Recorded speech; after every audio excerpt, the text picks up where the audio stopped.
Thailand. Thailand is a country with lots of different types of attractions for every kind of tourist.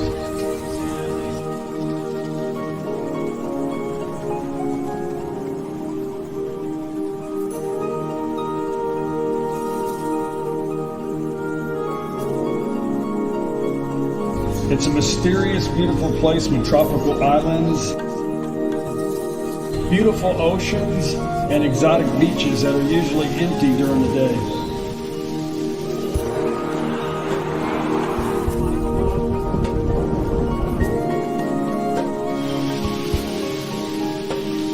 There's big cities with big city life.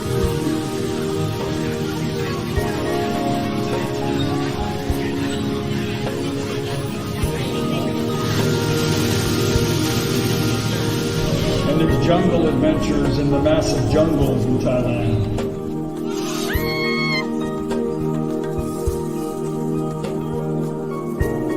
There's huge mountains up north.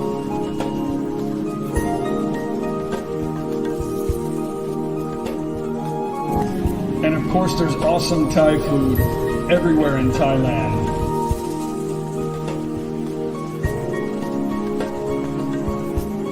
With the wonderful Thai culture and the wonderful Thai people, Thailand is known as the land of smiles.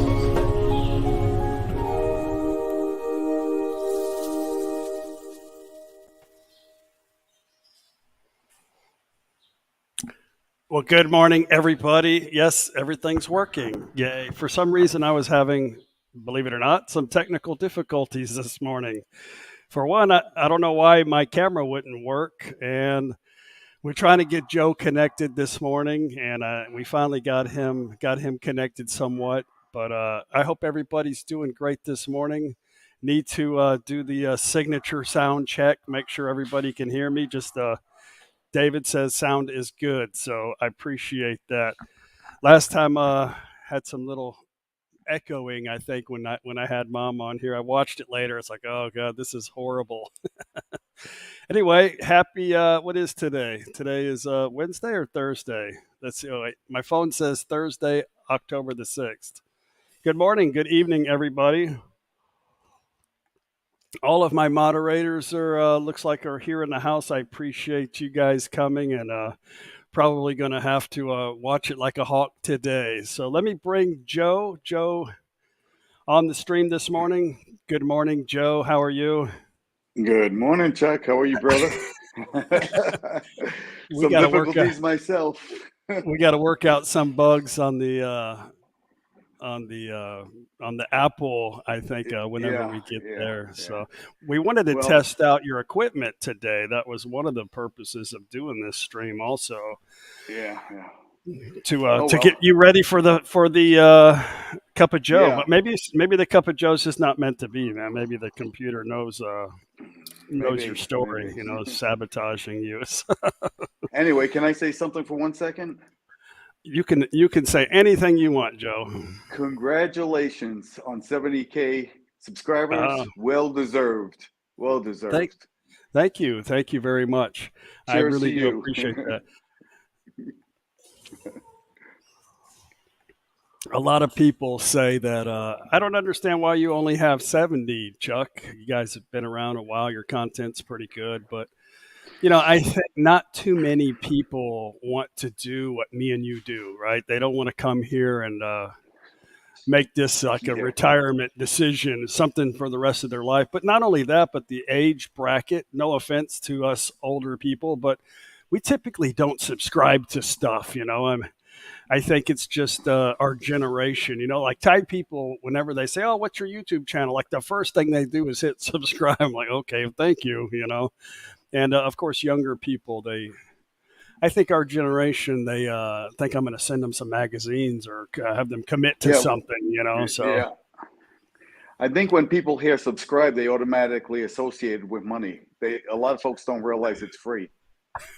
there's You the know. invisible page this morning. Good Pages morning, Paige. Page is in a bad mood. Can you tell? I like her on your green screen. Yeah, yeah. I think she did that on purpose. But anyway, not to make excuses, but it's okay because it doesn't. The amount of subscribers is definitely looks good on paper, but it's you could have 100, 200,000 subscribers if they're not watching your videos, and that doesn't really matter then at that point. But I want to talk to our audience today about YouTube videos, life in Thailand, retirement, stuff like that. Me and you have been in Thailand for a few years now. I think you just come up on your fourth year, right? 4 years. September 28th was 4 years.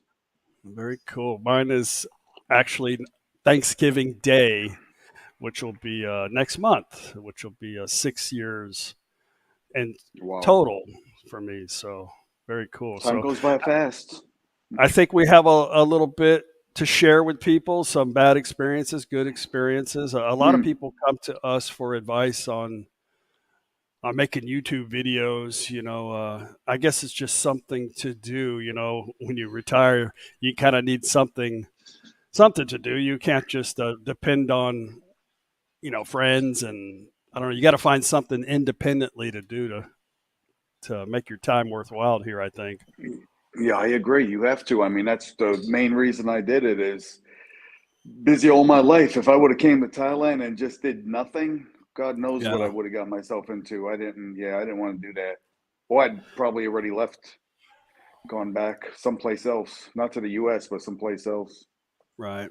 So did you know that you were going to make YouTube videos before you came here? Well, yeah, just before I came here, it took me 3 months to get excuse me, it took me 3 months to even get in front of the camera. I mean, I got in front of the camera, but every time I looked at myself, I'm like, duh, and I couldn't do it. Um, and I wanted to do it. The main reason I wanted to do it was because my sons, of course, I wanted to leave something. Your kids nowadays, they have their own thing going on, and they don't, no one writes each other anymore or anything like that. I figured maybe if I could share my journey with them, Mm, they'll at least watch that, and also, leave something right. in the archives for my grandkids to see. Who knows? But yeah, initially, when I came here, just before I got to Thailand, a year before, I decided I was going to YouTube.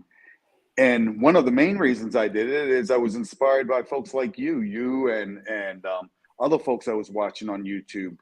you know, Yeah. and I seen you guys were giving me so much information, so much good information that, you know, I said, you know, I knew what I was looking for. I knew the information I was looking for. So I said, you know, I could probably do this as well. So let me start when I was in Italy. I started doing some videos. I did a few in Slovenia, some in Germany, not much because I was new Mhm. to it. And again, I was really wet behind the ears and also kind of shy in a lot of ways in doing it. It took me a long time to open up. Right. So yeah, and then I got to Thailand and channel continued to grow, the old Foreigner Joe channel. As you know, the old Foreigner Joe channel had almost 25,000 views Mhm. rather subscribers Mhm. when I merged with Gift. So I merged with Gift, I think it was January of 21, if I'm not Yeah. mistaken, around that time frame. So on the Foreigner Joe channel, I went out, I went out and I told everyone, hey, I'm no longer Foreigner Joe. I'm going to merge with Gift. If anyone wants to subscribe to Gift, come over and subscribe. So and I put out a few videos between that January and May timeframe. So Gift's channel, at that time it was Gift's channel, grew really fast, like 8,000, 6 to 8,000 subs, but they all came Yeah. over from the Foreigner Joe channel. So Right. now the Foreigner Joe channel still has 21,000 subs on it because some folks are subscribed to both. Some folks unsubscribe from Foreigner Joe just to come to Thai Grow Gift and Foreigner Joe for whatever reason. But it's Right. still out there. It's still very active. And that's where we were talking about maybe Mhm. using it as a platform for Cup of Joe, so we'll see. Right. We got We'll a lot see. of people here on the chat saying hello and some people asking some questions. Me and Joe are going to talk about some things first at the beginning of this stream, and towards the end, we'll answer some questions. So, for the sake of not being seen, please hold your questions if possible. Or if you want, maybe some of my moderators could help with some of the questions. But we're having a little chat, kind of discuss some things about being retired in Thailand and making some videos. But I think everybody pretty much knows our story. We probably said it a few times throughout our content, but yeah, the same thing for me basically was I wanted to show, my friends that I worked with and family and stuff like that who didn't even know where Thailand was on the planet, so I wanted to kind of show that as well. And then, once you do these things, it starts to become like, people reach out to you and thank you, and you see that you're helping people, and it's like, wow, I didn't, this is pretty cool. I can help somebody by showing my experience. And the thing is that me and you both, like, we're not like really an informational vlog where we travel around and we have a bunch of b-roll and explain to you how many people live in this province and this is what you can find here. And it's not like that kind of a travel type. It's more of a everyday life, video. And it's one thing is very difficult, and I don't know if you have this problem too, as much as me, but it's naming a video. Like, you have one video that is just a random daily, some instance will pop up, and you'll be like, oh, I'm going to name the video that, and then it's kind of like, shit, people they don't really get it, but it's like that's one of the Yeah, hardest things for me to do is for any come up with a name so somebody will say, "Oh, I want to watch this video," because exactly. that's what it's about. That's the Like, you key. trying to Yep. get somebody to watch the video. You have that That's problem? Yeah, I do actually. A lot of folks, you always hear the term clickbait. It's not clickbait. It's actually a creative title, if you will, or Yeah. you have to come out with a creative title. It's like you said. If I say, "Hey, went and looked at the mountain today," I look at the same mountain 2,000 times. I'm sure 1,000 people are going to come and try to watch that video, right? You have to be creative. Like my Yeah. last video, my most recent video yesterday. I'll just say why I named it the way I did. Saying goodbye, and then Thailand grocery prices. You have to put Hmm. something in there, right? So saying goodbye to me gets a lot of people's attention. Who's saying goodbye? So we Right. had our friends saying goodbye, and that's why we named the video that. What else could I have named it? Going to have noodles again with gift. No one's going to watch that.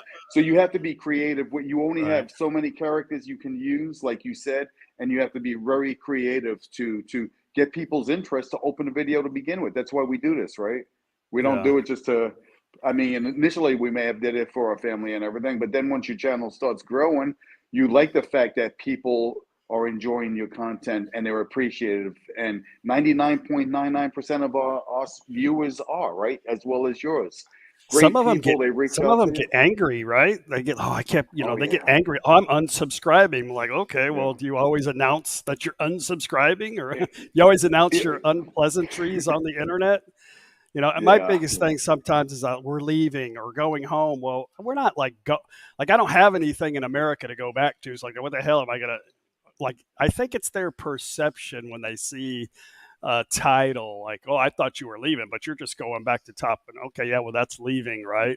I mean, what else Yeah. do you want me to say? I mean, it's just part of the journey where we're finished and we're going. Why don't you, if you really want to irritate me, that's one of my things that really irritate me the most is that click, like, I will just delete your ass. And if you keep coming at me, I'm done. Just don't watch the shit. It really irritates me that much because I it's very agree. difficult. It's very Yeah. difficult to just stick to watching the content and don't worry about being the creative part, because when you're a creator of something you have to have some kind of appeal.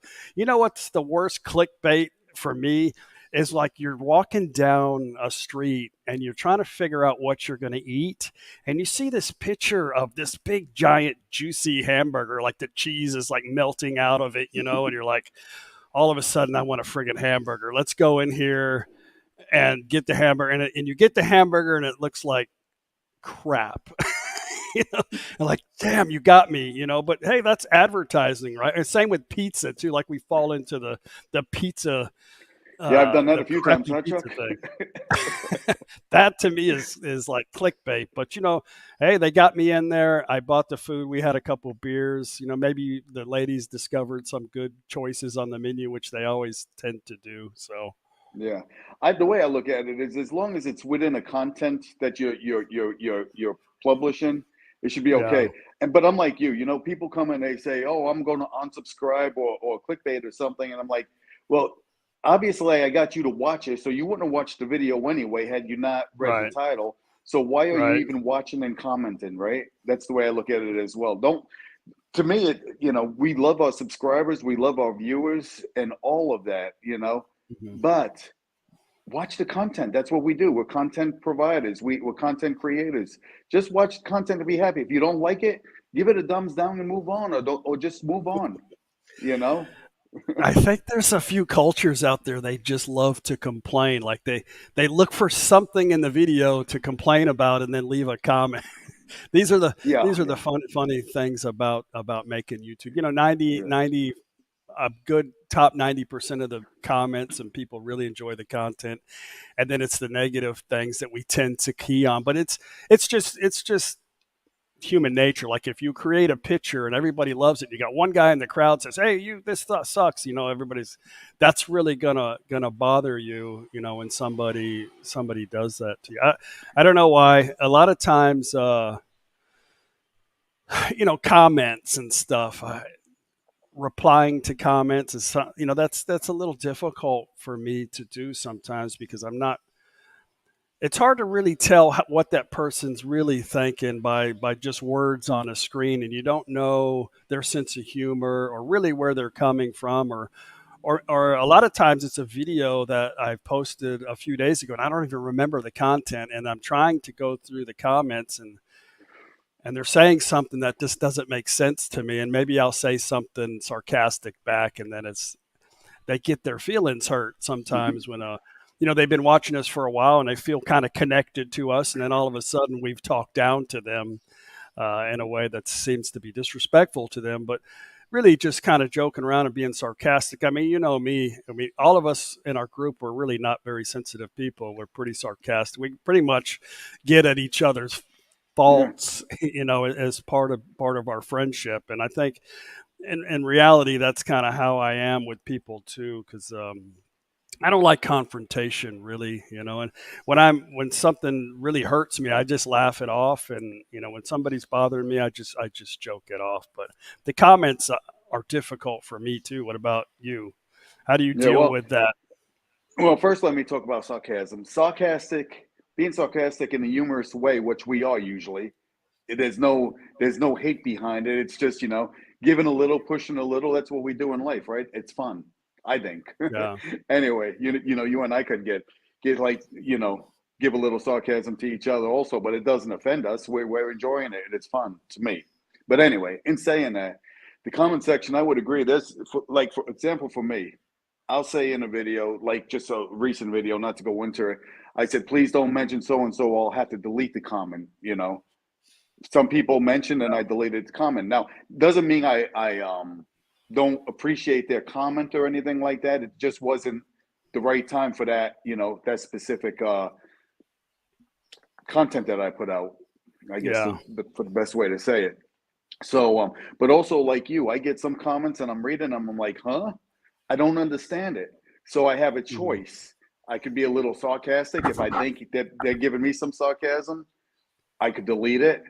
I could block if it's really, if it's hateful. But usually what Yeah. I do is I give the benefit of the doubt. I just delete the comment and I move on, thinking, maybe this person, they didn't clarify what they were trying to say to me, because a lot of times I could understand that. And, you and I, we read hundreds of, people don't realize we read hundreds of comments a day, hundreds of we get messages, hundreds a day, we get emails.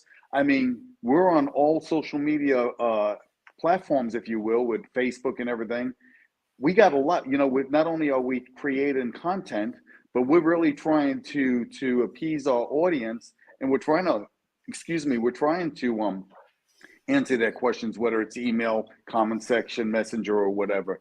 But it gets Yeah. difficult. Do you agree? We do have a life Yeah. outside of YouTube. As much as I like it, I also like my free time, my space. Right. I need my space. My phone stays on silent all the time, because Hmm. people that I haven't even met once face to face try to call me, and I appreciate that. But if I did that all day, Gifts and I wouldn't be able to enjoy each other, right? So Right. hopefully, folks understand, as content creators, what we are really trying to do is provide a look at our life, our journey, but also try to provide some show them something about Thailand, or help Hmm. them out this way, or help them out that way. We're always trying to give a little information that someone could use that maybe never been to Thailand, or some folks been to Thailand and they miss it, and they Hmm. reminisce through our content. They look at our content and they're like, oh, I remember that, and they really like it because it makes them feel good inside. And that's all my Right. content is about, and I think yours as well, is to try to make people feel good, try to give Right. them something that maybe they need, some information, and just take them away from the total bullshit, the everyday bullshit, the news and everything, and give them something different. Give them something happy, give them something. You know what I'm saying? Right. Well, a lot of people have come to us that talk about they want to start a YouTube channel, and they want some advice on. A lot of it is they don't know how to deal with the negativity. I guess you could call them trolls or whatever you want to call these people, but it's the negativity really affects some people, and they don't like to share their personal information, and deal with the criticism, not just the criticism on the quality, but just everything about them, their situation. And when I first started making videos, like I don't know how many times I was told that I was going to fail in Thailand. Like Thailand was going to eat me alive. Like my wife was going to take all of my money, and the same old, victim stories that everybody likes to share was going to happen to me. And of course, it stopped after 3 or 4 years. Of course, it didn't happen. Time always tells, right? So, but a lot of people, they don't want to start the channel because they don't want to deal with these trolls, per se. But and other YouTubers trying to sabotage you, because I don't know what it is about Thailand. Of course, I don't make videos in the Philippines either, but it seems like it's pretty harsh out there with some of the criticism from the other YouTubers or some of the professional people in Thailand, like some of the people that have been here and work, or the teachers or stuff like that, or people that claim to be teachers, this and that. But it's pretty harsh world out there. And I don't know if it's just jealousy, or they're only watching the content and just waiting for us to fail, and it doesn't happen. I think people like to watch other people that are on the verge of exploding, like on the verge of fail. That people like to see people fail because it helps them with their own problems, But yeah, I think people are scared. And I'm going to tell you a funny story. Now, I'm not going to mention the name of this person, and you know the story, but I just think it's a funny story, and it's with another YouTuber, and I'm not going to mention his name, and I don't have any hard feelings about it. I just think it's a funny scenario. Now, this particular person, I only met him one time, and actually met him with a large group of other people, and a really nice guy, had a great conversation, liked to chat a lot on the messenger and give advice and stuff like that. Well, he always wanted me to come to his area and visit. And it was in one of those spots where we always just kind of passed it up. And it wasn't a spot that me and Paige normally frequently go. Like there's not a whole lot for us to do there. So I was going to try to go out of my way one time and make a point to meet him. I just hadn't come around to it. Anyway, get on with the story. So one time we had a mutual Facebook friend, and this Facebook friend said, hey, I had a great time with you here in blank. I'm not going to say the description because you'll figure out who it is. We had a great time with you guys here. And he went on about something else, but I didn't see this message before I got the message from the other YouTuber, and he was like really kind of upset that I didn't come see him. He's like, I can't believe you did this to me again, and you didn't come by and see me. And he said, congratulations on your 20,000 fake subscribers. He was just going on, and then he deleted me off of his page, and I was like, what the shit? I don't know what you're talking about. So I found the Facebook quote, and I sent the guy a message. Hey, how you doing? Hey, we haven't actually been in that area in a while. And he emailed me. He sent me the message back. Goes, oh yeah, well they were in lockdown in Australia at that time, and he said, no, we were just watching it on YouTube, and we just felt like we were with you guys, and wanted to thank you for that. But you weren't even there. You weren't even in the area. I wasn't even there. But the whole little conflict had to be something more than just that. But it's a crazy thing in the YouTube world, is that people somehow they feel connected to you, and then they get really disrespected. They take it real personal when you don't go out of your way, to be with either a subscriber or another YouTuber or something like that. But anyway, that was one of the most craziest things. I have many other stories, but we'll just stick to that one because I just thought it was funny. But have you ever had to go through anything like that before? Yeah.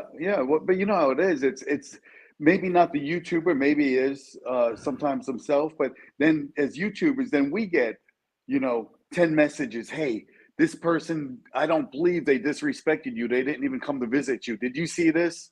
And without thinking, some people react, I think, But yeah, I've gotten actually when I first came to Thailand, there was this guy communicating with me back and forth, and I was fairly new here, and he sent me he wanted to do a meetup in Bangkok, have a cup of coffee or something, and I said sure, no problem, but I thought he said one day. He said one day, and I understood another day. So long story short, Kev in Thailand, rest in peace, he invited me to, what was the place, the Hideout or something? He said, why don't you come to the Hideout? He wanted a really nice guy. I'd never met him before, just when I was in Italy talking back and forth. Really great guy, again, rest in peace, But anyway, he was really kind. Why don't you come and I'll get your room in a Hideout. I stayed in the Hideout. Or Hideaway, whatever I can't even remember. It's the Hideaway. And I was there. Yeah, the Hideaway. And I was there, and I got a message on my phone. I can't believe you're in Pattaya and you're going to see me, you son of a SNS. And I mean, really just went off. Mm-hmm. And I said, whoa, hold on a second. First, don't talk to me like that. And I said, secondly, I'm sorry. I messed up the date. I misunderstood or you misunderstood. One of us misunderstood the date. Well, that Hmm. guy went off and tried to go all over social media. Really small channel.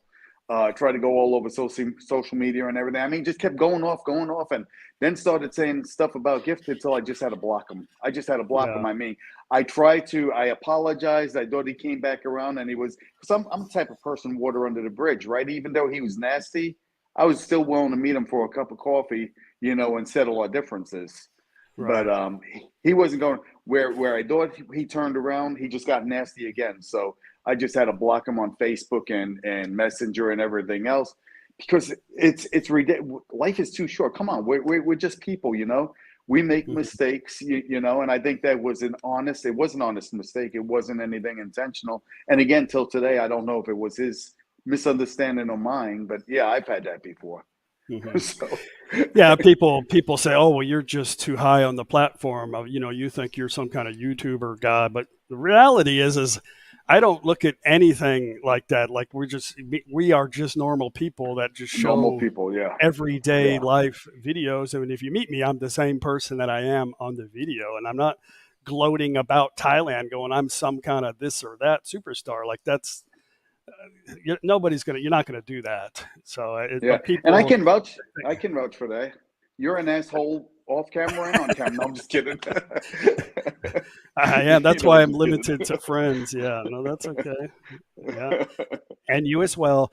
Aaron's in know. the chat. Aaron shared something with me. He's in the chat. He got us those mugs in Texas. We met for dinner, and there was some miscommunication with him too. And he actually went to a restaurant to meet me, and I don't even remember the scenario. It was quite a while back, but luckily he ended up coming to the second meetup, but he said he was pretty upset about me standing him up, and I guess I would be too, but I don't remember a lot of problems too. And I'll tell you one more thing about this, and we'll move on to a different subject. Is that a lot of people send me messages, and then when we're traveling in certain areas, they'll say, "Hey, I would love to meet you," and I'd be like, "Okay, that sounds great."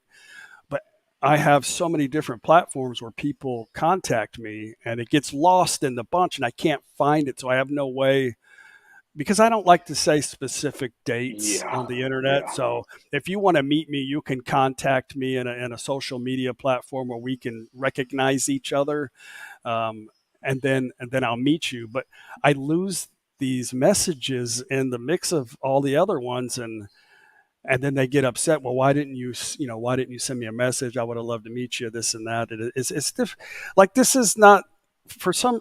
I don't want this to be a job, and it's exactly, the difficult thing is trying to, like, you have to monitor your comments, because if a couple of bad things, yeah, luckily YouTube doesn't allow any kind of URLs. Like if somebody shares a link, it doesn't automatically go. Like it goes into a queue, and you have to, because if somebody sent something very bad and people were able to view it it would be more my fault than anybody's, and I could get my channel exactly, deleted for that. exactly, So, but if you have exactly. a lot of derogatory stuff, if people were just allowed to do that and they would just say stuff about uh, racist or homophobic stuff, then my channel could get suspended, or even temporary deleted. Yeah, So yeah, we have to monitor that stuff, and to me, it just seems like more of a commitment that wasn't the purpose of doing this. Now,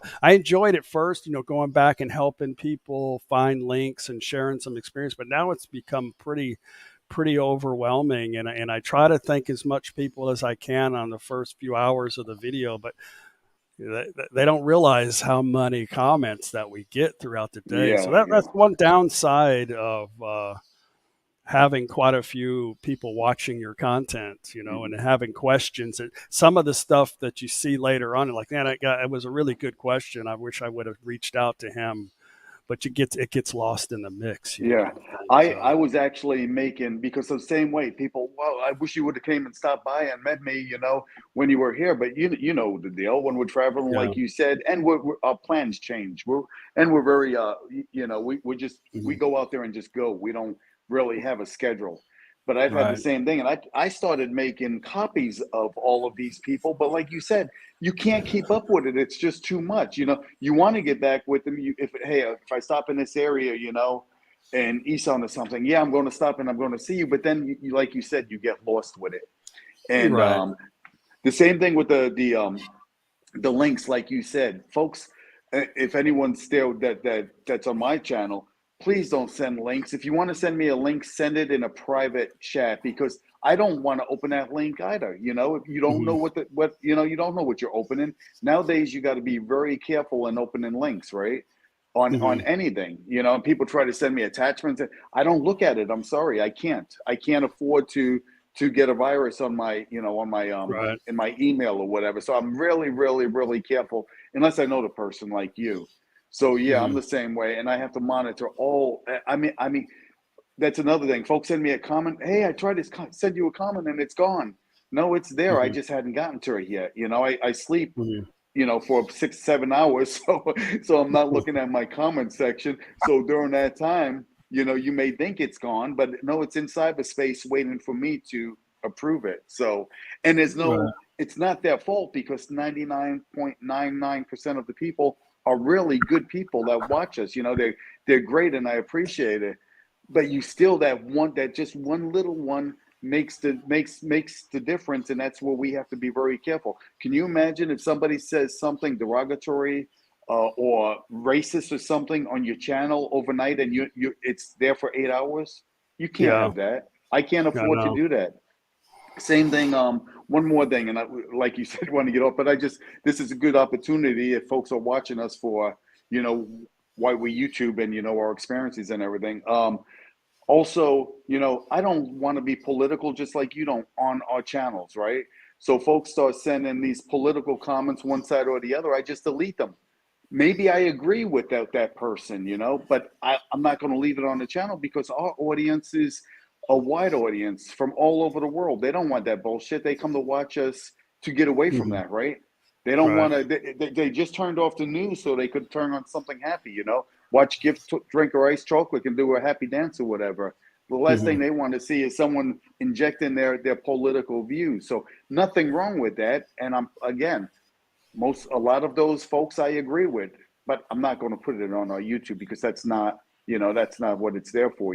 We all have our own preference, our own opinions on the way the world should work, but that's not what my channel or our channel is about, Gift and Eyes, and I know yours not as well. Yeah. So Yeah, we gotta kind of dissect that stuff out to try to yeah, keep it yeah. as neutral as possible. But yeah, some of the stuff, yeah, you do agree. But what difference does it make? It's not all these things that everybody is worried so much about. What the hell? It's not improving their quality of life. Just I mean, for me, I'm just trying to share the fact that a lot of things that we worry so much about really don't. In the end, it doesn't really matter. To stop wasting your time and energy on crap like that. But I want Yeah, to I want to yeah. say one other thing about on the YouTube thing. When we travel, our lives aren't really, and I know it's hard for people to understand, but it's not really all about YouTube. Like just because we share a video every day or when we travel every day doesn't mean that we're just we're not enjoying our life Yeah, and it's about exactly. YouTube. Because if you ever hang out with me while I'm YouTubing, it's just a day. It's just a normal day, and I'll cover. I may make a video of something funny I see, or I'll push a little button on my camera, and it's maybe 30 minutes out of a whole long day of all kinds of stuff that we're doing, because it's important for me and Paige to enjoy the moment as well. And I really enjoy sharing some of that stuff, also on video. And then I have kind of a routine where I'll put a little bit together in the morning as I'm drinking my coffee, and then maybe we'll come back and take a nap. I'll do a little bit in the afternoon. And then at nighttime, when we're just about to finish up our day, I'll complete the video. It doesn't really take me that long to create a video, but it's very important that I spend time with my wife, and it's very important that we enjoy the moments that we have together. And don't think that that's not happening behind the scenes, because it really is. So I Yeah. mean, if this became like a job and I was dependent on YouTube, um, recognition or money or anything like that, I wouldn't do it, because if I want to make money, I would have kept my business back in America. But that being said, making money on YouTube is pretty. It's a pretty rewarding thing when you can create something that other companies feel like they want to spend their money to advertise on your blah blah blah. It's like it is a reward. It's very cool that you're able to do that and share that. But yeah, that's Yeah, a pretty cool thing. yeah. So Yeah, I agree. I mean, people see for with us just like you, 15 minutes, 30 minutes from our day, if that. We yeah, may show the meal, but we turn off the camera and then we enjoy the meal with our loved one or our friends or whatever, right? Then we turn back yeah, on the camera and say how good it was, and we move on with the mhm, rest of the day. So we're showing 15 minutes of our life, but we're not showing our life, right, in whole. We're just trying to share with folks, hey, this, and a lot of times what we both do, and a lot of YouTubers, and I think it's the right thing to do, is we're promoting. We eat dinner at a restaurant. If it's decent, we put a link to that restaurant. Or if we go to this hotel, we put a link to that hotel, right? If we had a good yeah, experience, you and I've been mhm, traveling together enough that sometimes we have bad experience, and then we don't put that link, right? We just right, ignore it. We say, I'm not gonna, this was terrible, but our channel, I hope I'm not speaking for you, but I think I am as well, is very positive, right? We want yeah, to be positive. We don't, again, I'll go back to, if you want negativity, watch the troll channels, watch the drama queens, or watch the news. You'll get all the yeah. drama you want, but that's not why Gift and I YouTube, and I don't think that's why you and Paige does it as well, and many other YouTubers out there. We're just enjoying life. That's what Well, it's about. there's a big, large group of, I'll say, a particular culture that love to complain about stuff. Like they go, if they're not satisfied or comfortable or whatever outside of their comfort zone, then they have to make it a point to let everybody know that. And that's just the way it is with them. That's fine. But for me, and I'm going to speak for you too, if I go somewhere and I have a bad experience, I'm not going to go in a raging, like, Yeah, no, I wouldn't do that. I'm going to go up there and try to complain to somebody, because first off, in Thailand, nobody gives a shit anyway. So there's no sense in complaining about stuff. And there's no sense in me. Now, I do go on a few rants, I will admit. A lot of times when I do, it's just kind of funny stuff. Like, they forgot my food. I had to walk over to 7-Eleven and get a sandwich while everybody was eating. But I mean, it just happens.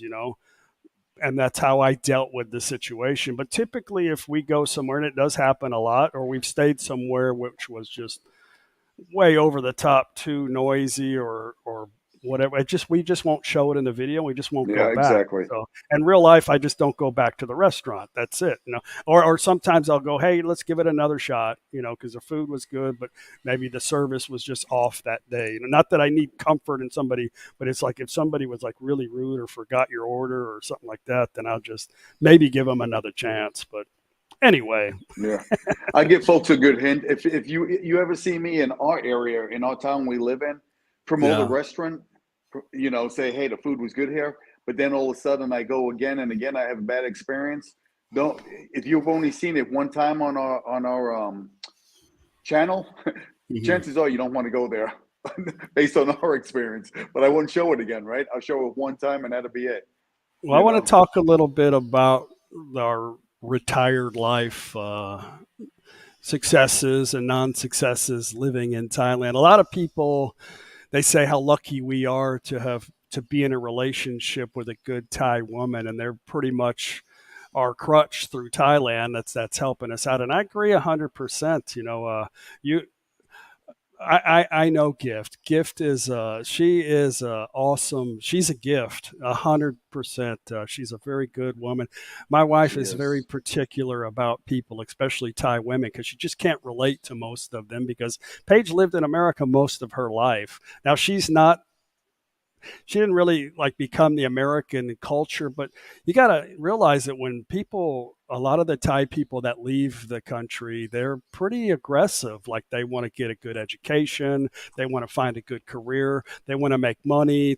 And it's a little bit different here in Thailand. So whenever Paige talks to Thai women, they're kind of like, "Oh, you're so lucky. You have this foreigner husband," and she just can't relate to a lot of that victim stuff. I'm the same way. I don't particularly care for that either. But I want to say this is that it's not easy. It's really not easy for them as much as it is for us. And because of the fact that it's different cultures. Now, when I met Paige initially, I was very high strung. I had a lot of stuff going on in my life. I was raising my kids. I'd gotten divorced. I had my kids I was taking care of. I had a business I was trying to run, and it was a very stressful time. When I met her, of course, we hung out because she liked to travel and we liked to do fun things. And anyway, she would always tell me, "Hey, why are you worried about? Stop worrying so much. It'll work out." And in my mind, it's like, no, you know what? Things don't work out unless I make them work out. You can't just sit on the sideline and hope everything mends on its own. And I never understood that about her. And it was really, really kind of irritating because she was really sabai. And I didn't understand Thai culture, period, at all. But not only that, but she had a difficult time with me because I was hard-headed. I was very aggressive when I said I was going to do something, I just didn't do it. I went all out to the max, and that's just how I've always done things. And she had a difficult time with that too. But luckily for me, Paige is really she doesn't think too much about stuff, and she doesn't like confrontation, and she just kind of just kind of let stuff go. And I'm the same way too. Like I don't believe I need to win a conversation or an argument with her. It's just not necessary. And we make it work like that. But I want to say, if you're going to come here and get in a relationship with a Thai woman, it is not easy. You really have to be um, you have to be easygoing, forgiving, and you have to try not to overthink everything. Because I think a lot of relationships fail, and a lot of people fail in life in Thailand over miscommunications. I'm going to tell you a quick story, and then I'm going to let you share your experience too. I went on a bike ride back and forth the other day to Mukdahan. Well, I saw this lady cooking the Vietnamese sandwiches. I really like those, and so I park my bike and I go up there, and the lady just says, "Market, market, market." I'm like, "Huh? Market?" So in my mind, I'm thinking, okay, well, she's just making sandwiches and they're going to take them to the market or something. They're not for sale. I don't know why the hell she's telling me this. So some other lady, as I'm going to go walk back to my bike, some other lady walks up and puts in an order, and she starts making the sandwich in Thai. And I understood what she was saying. So I was like, okay. So I walk back over there and I ask her in Thai, can she make me the large sandwich? And I want everything in the sandwich. She says, okay, no problem. And she starts making the sandwich. I'm like, what the hell's going on here? So I finally realized as I was sitting there, she was trying to tell me in English, baguette, not market. She said, but she didn't know, she had forgot the word, I think. Right, right. So I asked her in Thai, I said, this word in English,ภาษาอังกฤษเรียกว่าอะไร baguette ไม่ใช่ market. And I told her in Thai, I said, I was thinking over here that you were telling me to go to the market. And she started laughing, and we were laughing together. But it was a miscommunication, and it could have been like, if I didn't know anything, I would have been like, oh, well, maybe she just doesn't want to sell to a foreigner, And I think a lot of times we get worked up in we kind of think and we react to things of who we are. And some people get really upset really easy about stuff and get disrespected.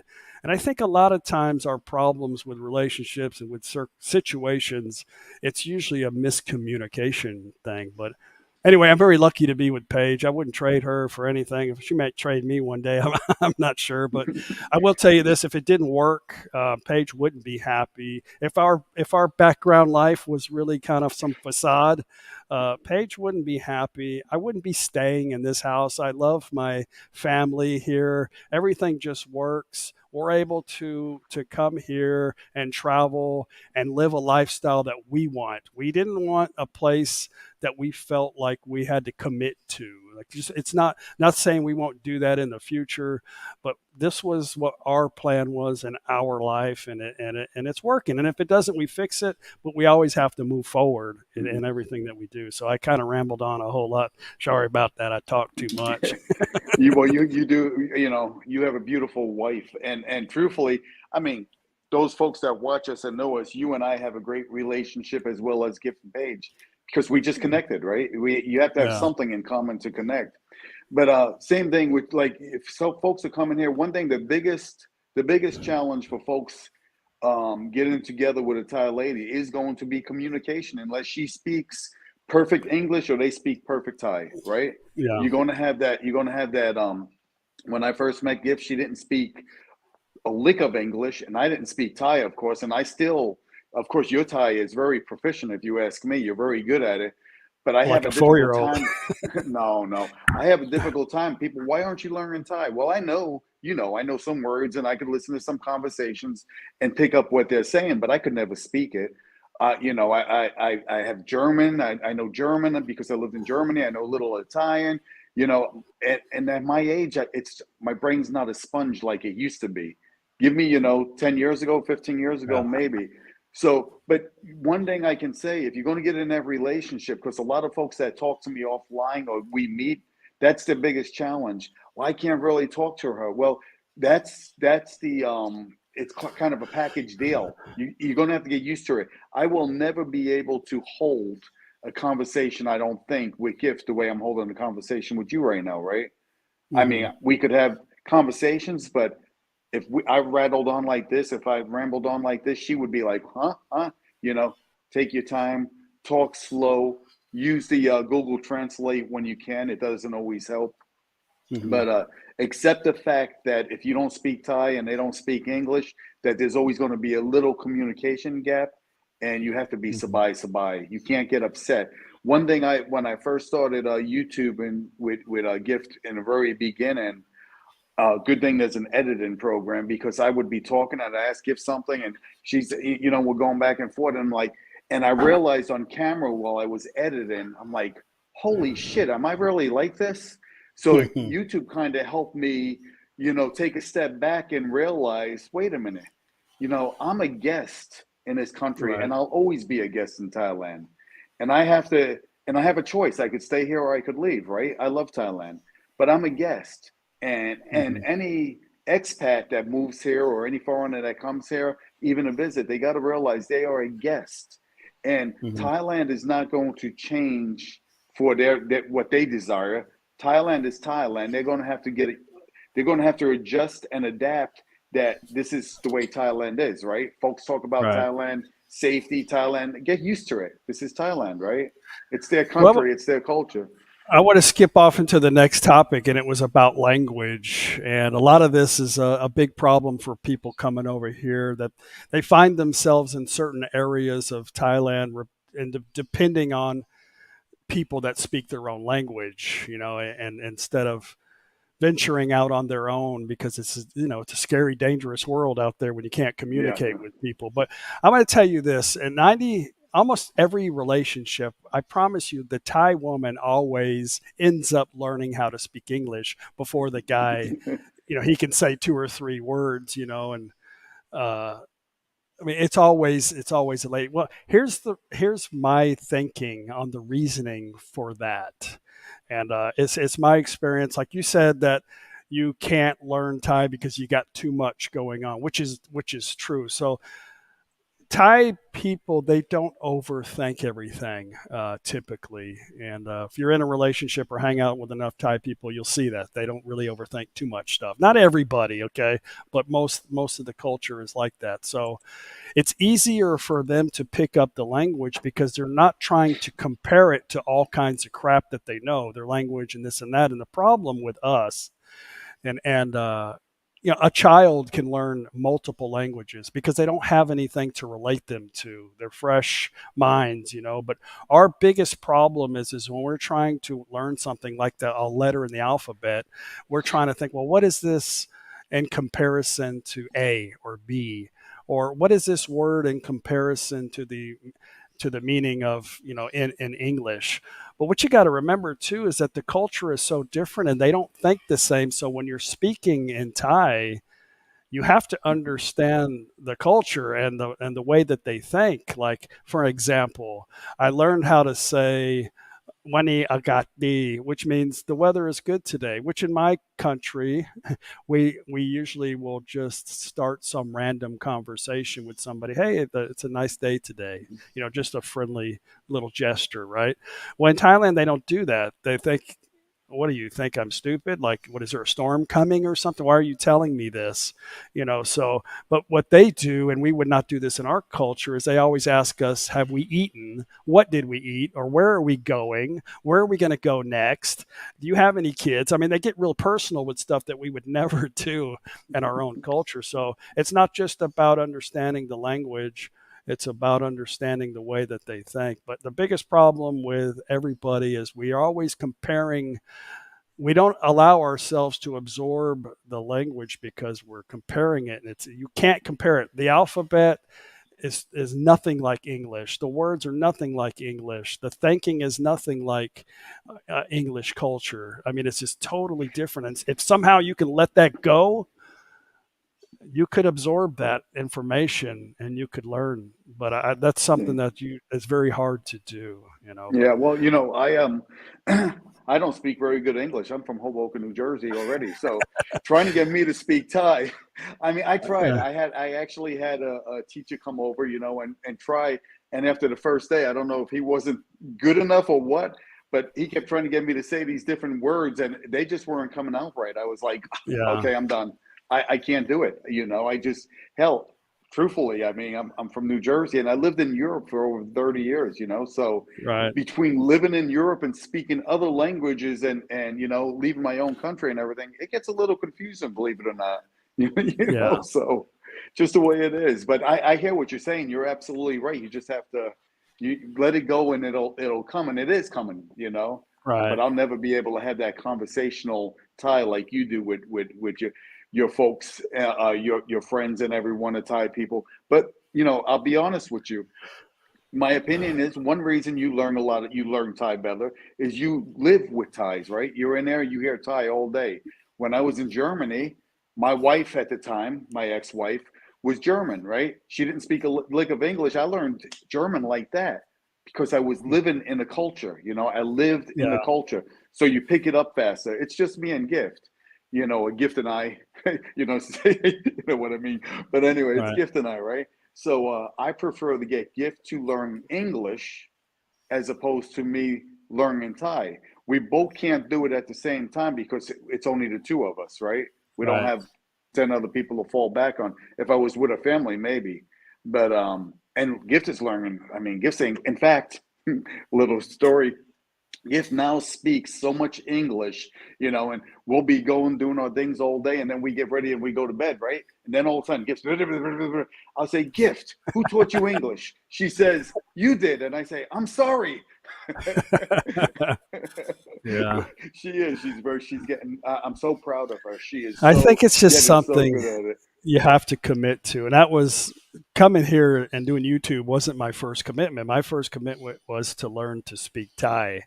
And I had like 50 words on my vocabulary that didn't mean nothing because I didn't say them properly. They were just how I heard them or Yeah, how I yeah, read them in a phonics translation book that I had been studying, but you really just got to commit to it. But I don't really show much of that on the internet of me speaking Thai, mainly because my Thai is like local Thai, I think, and I don't realize this because you're a product of your environment, no matter where you live. You're a product of you speak the way that you do because you were brought up in yeah, Hoboken, Jersey, so that's the way that you talk, yeah. and I you're a eat product. breakfast, not breakfast. you're a product of your environment. So when I speak and I don't realize this, I'm speaking more broken Thai like Isan or mixing my words. And then you get your critics. A lot of these are like, I'm a teacher. Oh, you're not saying this properly. Or my wife says, who's Thai, that you're not saying this properly. They like to really kind of put that out there like, oh, this guy's a dipshit, like I'm just throwing shit together. But the problem is that some of the words, like when we travel, a lot of times, like if we go south, my wife has no idea what the hell they're saying sometimes, because they're either speaking Kamen, if we're in Surin, they're speaking some Cambodian mixed in with their Thai, or they're down by Myanmar or whatever. So, I mean, I guess a lot of foreigners or teachers can't relate to this uh, variances in the language because they're only taught to, this is how you read it. If you're reading a book, so that's why Yeah, I yeah, don't do it too much because it's just too much. Like I try to share like I was doing this word of the day, right? And then in the background, I got all these jackasses, like, Jesus Christ. I'm just trying to teach somebody how to just ask for friggin' noodle soup, like in a speaking language. Because if you go somewhere and you try to speak Thai, oh, Pom Asayu Thailand, hook me, like I'm reading it out of a book. And instead of just saying in slang, like I'm trying to say, I stay in Thailand for 6 years now. And if you just say slang, well, I'm not going to, I mean, it's like very simple words put together. But anyway, we're a product yeah, of our environment. And all what I'm trying to get to my point is that when you're learning Thai, it's difficult to just speak like written Thai because a lot of times you travel certain places, you're like, okay, this guy's like, what is he, a teacher? Like he's reading out of a book or something, or you come down maybe into some of the mountain people out in Isan. They're like, I don't know what the hell this guy's saying. I mean, it's like going yeah, to from a people from Louisiana going up to New Jersey trying to ask for a sandwich. Like what the blank is this guy talking about? yeah, yeah. Anyway, But yeah, you're right about one thing. We do have a lot of people that like to point out, if we say something wrong or something like that, or you didn't say this right, or you didn't do this right, or in YouTube, you show something. No, that's not right. Well, it was our experience, right? You get a yeah, lot of that where you're sharing your experience, but because their experience was different, and it will always be in Thailand, your experience is not the right experience, right? Nobody said it was. It's just yeah, different, right? And when I get that, I'm like, oh man. I always tell people, I say, if you really, especially when it comes to like visa, you're doing your visa or whatever, if you say, for example, yeah, I'm getting my visa extended for 1 year, they say, that's not a visa, that's an extension of stay. Okay, whatever. If that makes you happy, if that yeah, makes you happy, but come on, folks, that's not the point of us YouTubing, right? That's not, we're right, not, if you want accurate, correct, updated information, then you need to go to the Thai embassy website or whatever. If in that example, if you want right, that, we're not saying we're perfect. We're sharing our life experience with you. You yeah, take that information and then do what you want with it, but then go make sure you got your right information. It's always going to be different. Always going to be right. different. You know. It's funny. People are funny. You don't know what the hell you're talking about. That's not how you did it. Like, dude, I just showed the video. This is how I got my license. Like, what do you want me to say? Shut the hell up. Yeah. Just Yeah. because Yeah. you've lived here 20 years in your village somewhere up in a rice paddy, doesn't mean you know everything. Because I certainly don't know everything. And all these other YouTubers who claim that they know everything about how to do something is, you'll find out on your own that experiences are going to be different from day to person, from attitude to attitude, province to province. I mean, but it's like that everywhere on the planet. But if Yeah. we just show your experience is different than my experience, and don't try to generically explain something like this is how you get a visa extension in Thailand, and trust me, I know everything, because I'm Yeah. Yeah. you know It's Yeah, it's I don't know. It's crazy, We're out there trying to give information or help folks out, and then and yeah, then you get this, and we have to deal with this, and this is what folks don't realize is we have to deal with this And we choose to deal with it because we're YouTubers, right? We understand that we're Yeah. an open book, but some folks have to understand, have you ever got this, Chuck? Freedom of speech. You let me say what you want, what I want on your channel. If I want to Yeah. call gift this, or if I want to say you this, I'm sorry, you're wrong, buddy. You're in my house. When you come to my channel, you're in my house. And in my Yeah. house, you don't walk in and try to disrespect me, because if you do, you boot it out, right? So Yeah. don't assume that just because we're on YouTube and we do, we're open to the world, that you can come and disrespect me, Right. my viewers, subscribers, because it's not going to happen. Sorry, it's not going to happen. We have an option in YouTube, right, to Yeah. block, hide, or delete those comments, right? We don't have Right. to take that. We don't have to take that BS. But again, that's only a small percentage of people out there. 99.9% of all of our viewers are great. Mhm. Again, I don't understand why they don't subscribe to our channels, because I'm sure you see this in the analytics as well, right? You get 20,000 views on a video, and only maybe 50% of them are subscribers, and you're like, huh? Yeah. And some of the comments are the same folks commenting, but they're not Mhm. subscribed to your channel. I don't know if they don't know how to do it, if they think it's going to cost them I something. think I And think again, they don't want to get a Google account. I think they don't want to go. yeah, They don't want probably. to do. They probably still write checks. Yep. But anyway, we'll end this conversation and answer some questions. But I just want to say in conclusion that if you guys are coming to Thailand, you need something to do. You need something that Yeah. is positive. Whether it's something health wise, start bicycling or do something for the community. Thailand is desperately needing people to come in and do conversational English. Not that you're going to become a teacher, but you can go in. Anybody is invited, no matter who you are, to come in and teach conversational English. In anything in the schools and in the military and they're begging for people to come do that, so stuff like that. But Yeah. if you want to create a YouTube channel, I suggest that you just do it for your own personal reasons, not to try to become some kind of superstar, because if you just be yourself and you share your content, you could become, you know you could get multiple people that are interested, and you can show something positive and do something productive instead of hanging out with your buddies, which is fun too. But eventually, you know people, that gets old. People come and people go, and then you find yourself dependent on other friends. You got to find something to do that's constructive in Thailand. But by all means, if you're going to make a YouTube videos, I highly recommend it. And reach out to me or Joe or some of the other YouTubers, and I'm sure that we would give you some advice and try to help you as much as we possibly can. So Yeah. anyway, Can I say one? yeah. Can I say one more thing about anyone coming to Thailand? Also, a lot of folks come that do get the bad experience. It's because they put themselves in that situation. I'm not going to say a whole lot about that, but you really, when you come Right. to Thailand, Thailand's a beautiful country. There's many places to visit, many beautiful sights to see. So, but if you go and you're going to hang out at the nightlife and the bars and stuff and just drink and everything, and spend your money or whatever, well, you're doing that to yourself. So don't Mhm. in my opinion, is enjoy that. Definitely enjoy that side of the life if that's what you're about, but also visit the rest of Thailand. Get to understand the culture.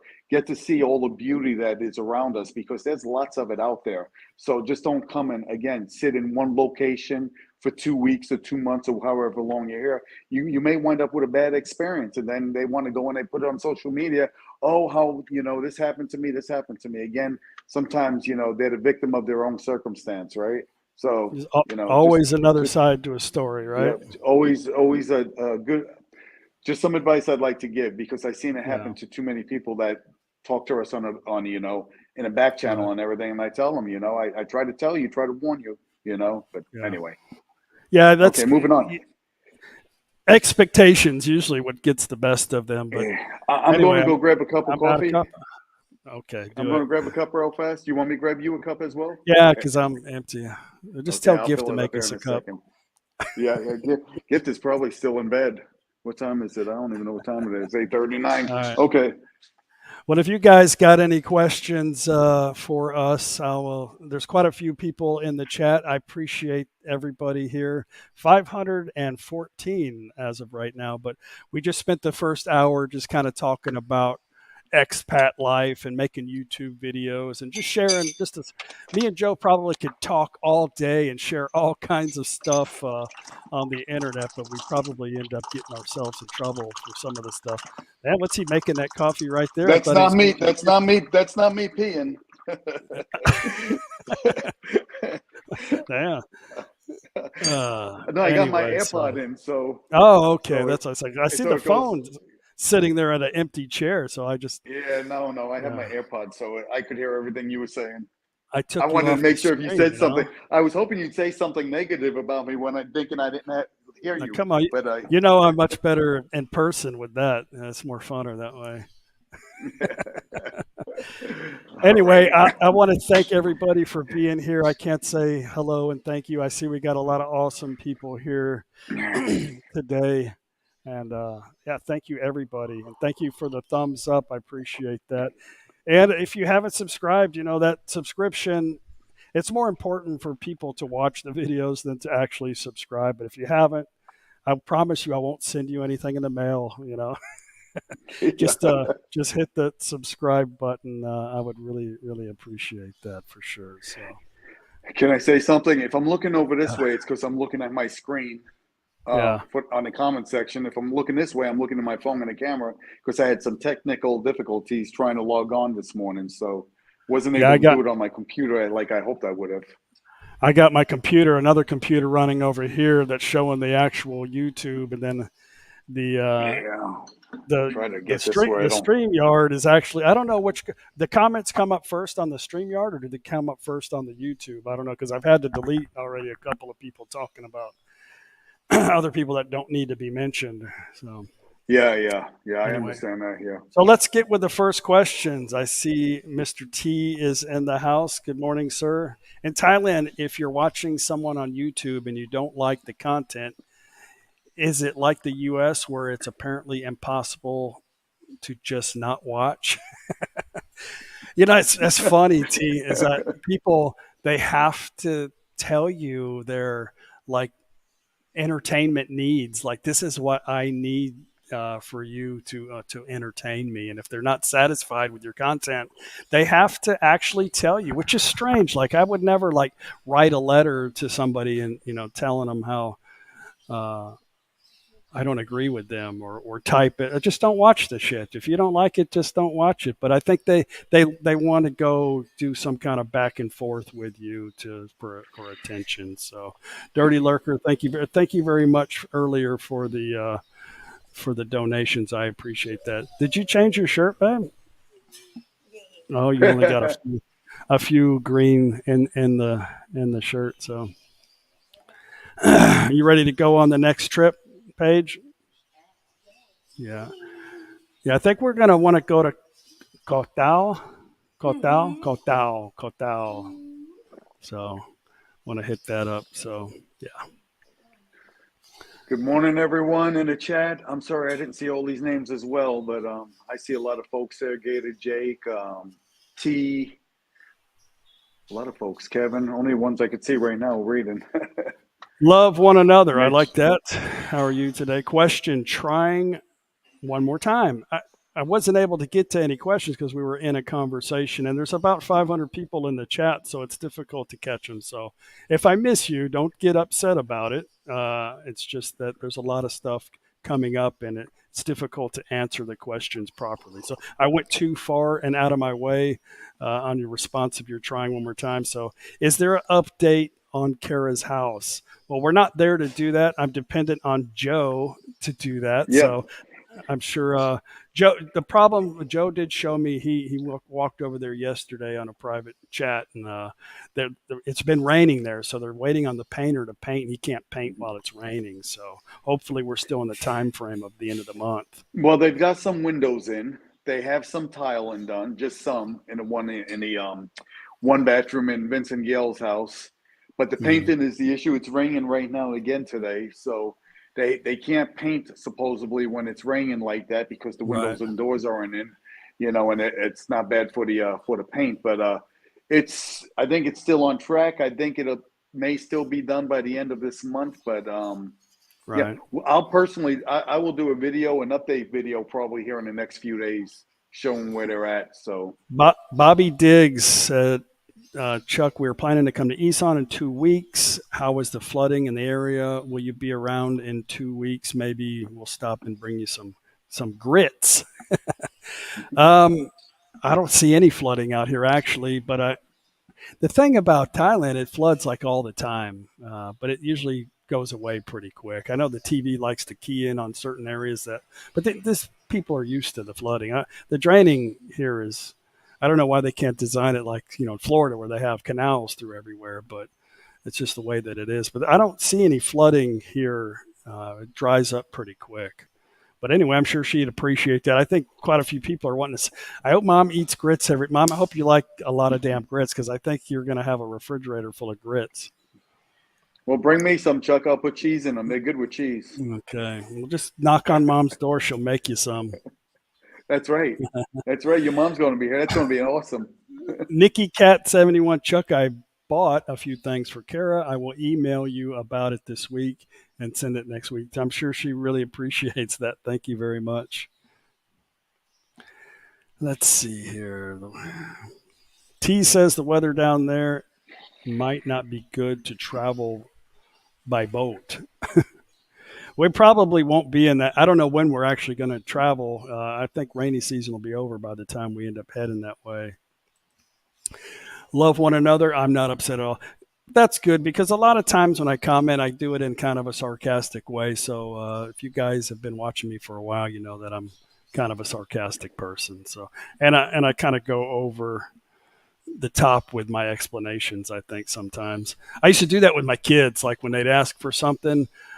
Like if they wanted money, we'd have a long drawn out conversation. And by the end, they're like, just forget it, Dad. I'm like, okay, have a good day. They just get worn out with the questions.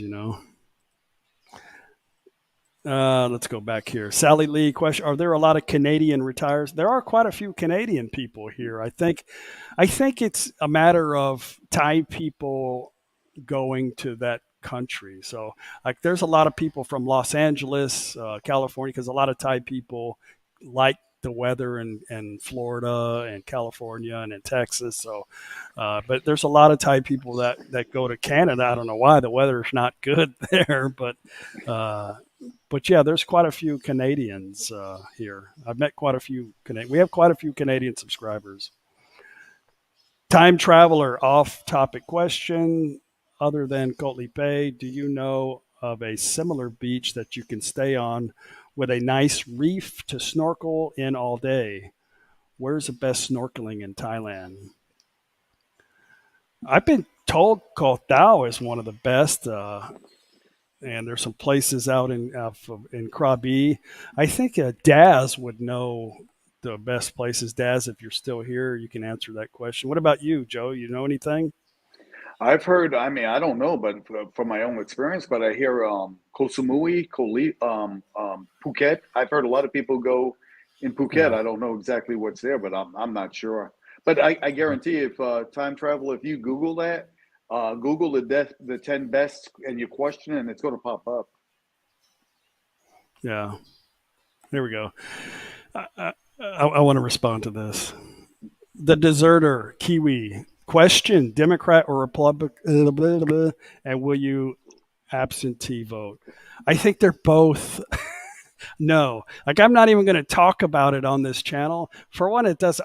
I think they're both on the same team. So that's all I'm going to say about that. But I'm not going to get into who I believe in or this and that. But I believe living in Thailand and getting away from all of that drama has probably added about 10 years to my life, because it doesn't matter who's in the office. Nobody's knocking on your door and say, "Hey, I need you to do this shit here right now for me. This is what I need you to do." Like, you're still in control of your life. There's always going to be ways to get around everything. There's always going to be changes, but hey, it doesn't affect me. I promise you. Like, I don't really give a shit anymore. I could care less. So don't ask me those questions. I'm the wrong person.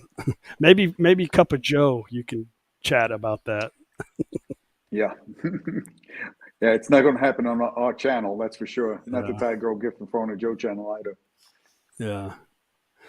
Dave's in the house. Good morning, Dave. Dave, sorry for Dave was going to do a live stream. He goes, "Oh, I'm not going to cancel mine. I don't want to miss this." So sorry, wasn't a whole lot of drama for you, probably. Hey, I got a question for you, Dave, before I look at your question. I need you to come to Topanome Christmas Day, or I need you to come here during Christmas time. Wear a Santa suit. I will supply whatever you need, the fuel to get here, the housing, but I want you to bring like a sack full of gifts that I'll buy to take to the school. I think that would be awesome if you can fit that into your schedule. I know you're a busy person, but if I could convince you to make that happen, I think that would be super cool. Anyway, not to put you on the spot here in front of about I'm going to 537 try people. something. I'm going to try to move Question: this over. who So I can is look. the good-looking guy in the blue shirt and mask and the thumbnail? That's me. I don't. I don't know who you're talking about. You must be. Maybe you're talking about somebody else. You know, I'm already handsome. What are grits? They're some like grinded up corn, I think. Google it. I can tell you exactly. I moved my camera easier to read the comment. Look away from the camera so much. Oh, your sound just got pretty good. Oh, damn. Hold on. Yeah, your sound is good right now. It's a lot better. Okay, pause. Well, Oh, hold on. Let me take.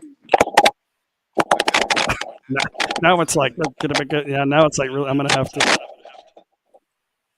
Okay, I just muted you. I Okay. put my Oh, I there took it my is. AirPods out. So that's Okay. okay? Yeah, I think it sounds a little.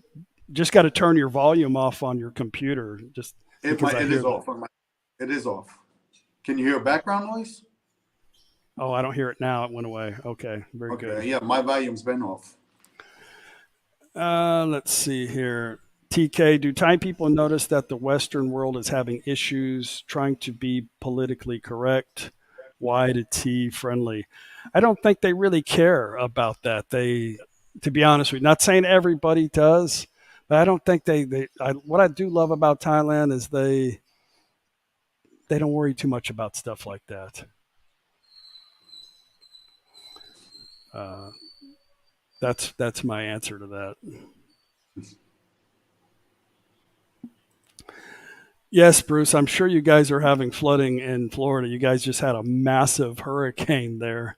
I have a lot of family in South Florida, and I know a lot of my family went down to the west side to bring supplies, water, and stuff like that. So they're hurting for help down there on that side.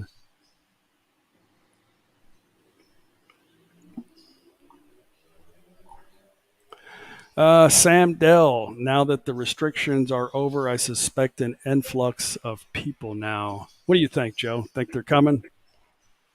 I think they're coming. I think as of 1 October, they lifted all restrictions to the best of my knowledge, right? Yeah. Yeah, I think people are still a little skittish about the mask thing. Like people are like, they're not wearing them in like the tourist area, and you don't have to wear them. But I've asked Thai people myself, why do you guys wear a mask? They're still afraid of COVID. Like they're still Well, worried I'll tell about it. you. And like the schools even want the kids to wear the mask. Yeah. Gift and I went to one of the stores here, walked in, no mask on one day, and it was fine. Again, it must be based on the manager on duty or whatever. Walked in the store the next day, and a lady comes chasing us down. I got to put on a mask. Okay, Yeah. So it still depends. I mean, outside you don't have to wear them, but some places, like if you go to the doctor's office, dental office, and some other places, they want you to put it on. So, Right. I guess you just have to be respectful and still do that. I personally prefer not to wear a mask, but Mr. price of Mitch just living in a paradise. Mr. Mitch just made me realize what Dave was talking about. That yeah, the he's talking about on the page, my description on the video. He's in the background wearing like full face. He looks like he's some kind of professional wrestler or something like that in the background. But that's Super Dave, Santa Claus. I even looked at too. Who the hell is that guy? Tip Media, good to see you. Question for Chuck. Thinking about getting a bike when I come next month so I can ride outside for cardio instead of being in a gym all the time. Any recommendation store shops I should look into? There's a lot of bicycle shops throughout Thailand. Bicycling is really really popular here. They're even creating bike paths throughout Thailand. It's a big thing here right now. So depending on what kind of bike you want, what you're looking for, you can definitely find any top quality bike here.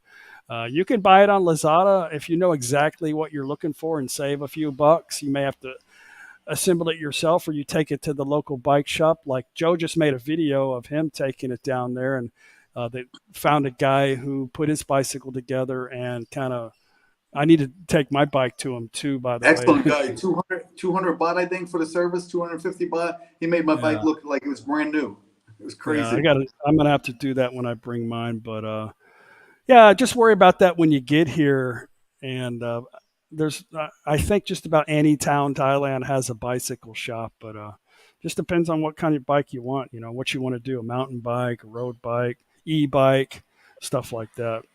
When you get here and get settled in, if you need some more advice, let me know. I don't know where you're going to be. So, Village for Long, good to see you. Question: when will we be seeing the debut of Cup of Joe project? Oh shoot, that's for me. Yeah, don't know. Good question. I heard Gift out there. I wanted to come say hello. I'm just not sure if she didn't have her hot chocolate yet. Her Ovaltine. She may not come. Oh, there she is. Come and say hello. Come here. Dun dun dun dun dun dun. Hello, hello, hello. Don't worry about what you look like. You're always beautiful. Huh?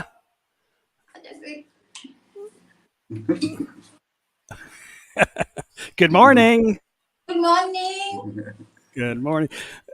When we were staying there, I would wake up early, and go drink coffee, and she would sneak out to look, and I'd be good morning. She's like, good morning.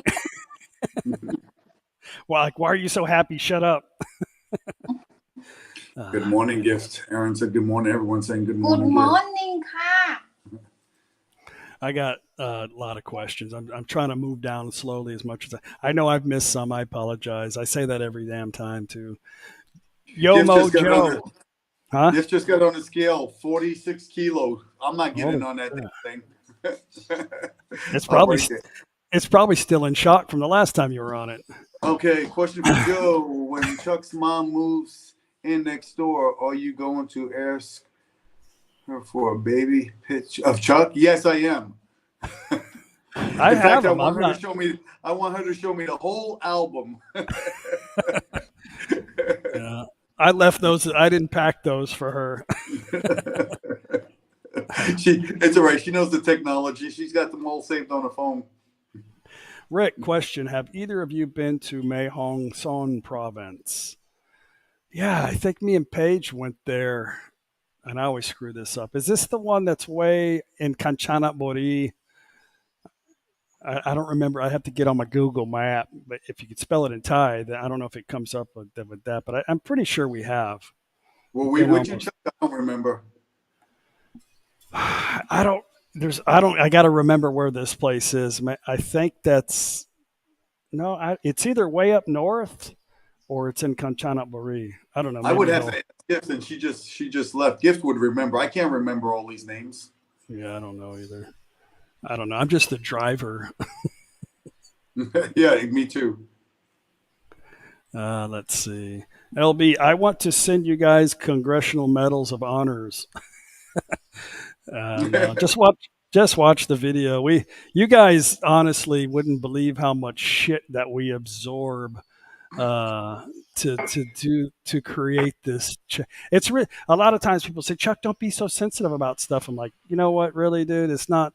it's just kind of fun sometimes to talk about this stuff on the internet because you have no idea in the background of the shit that we have to deal with these crazy ass people on the internet. It's a strange, internet is a strange world, man. It really is. Yeah. Because, you know, back when I was a kid, like you didn't have social media. Like if you wanted to get to know a girl, like you wrote a note on a piece of paper and you folded it up in a little triangle and then you passed it off to her, you know.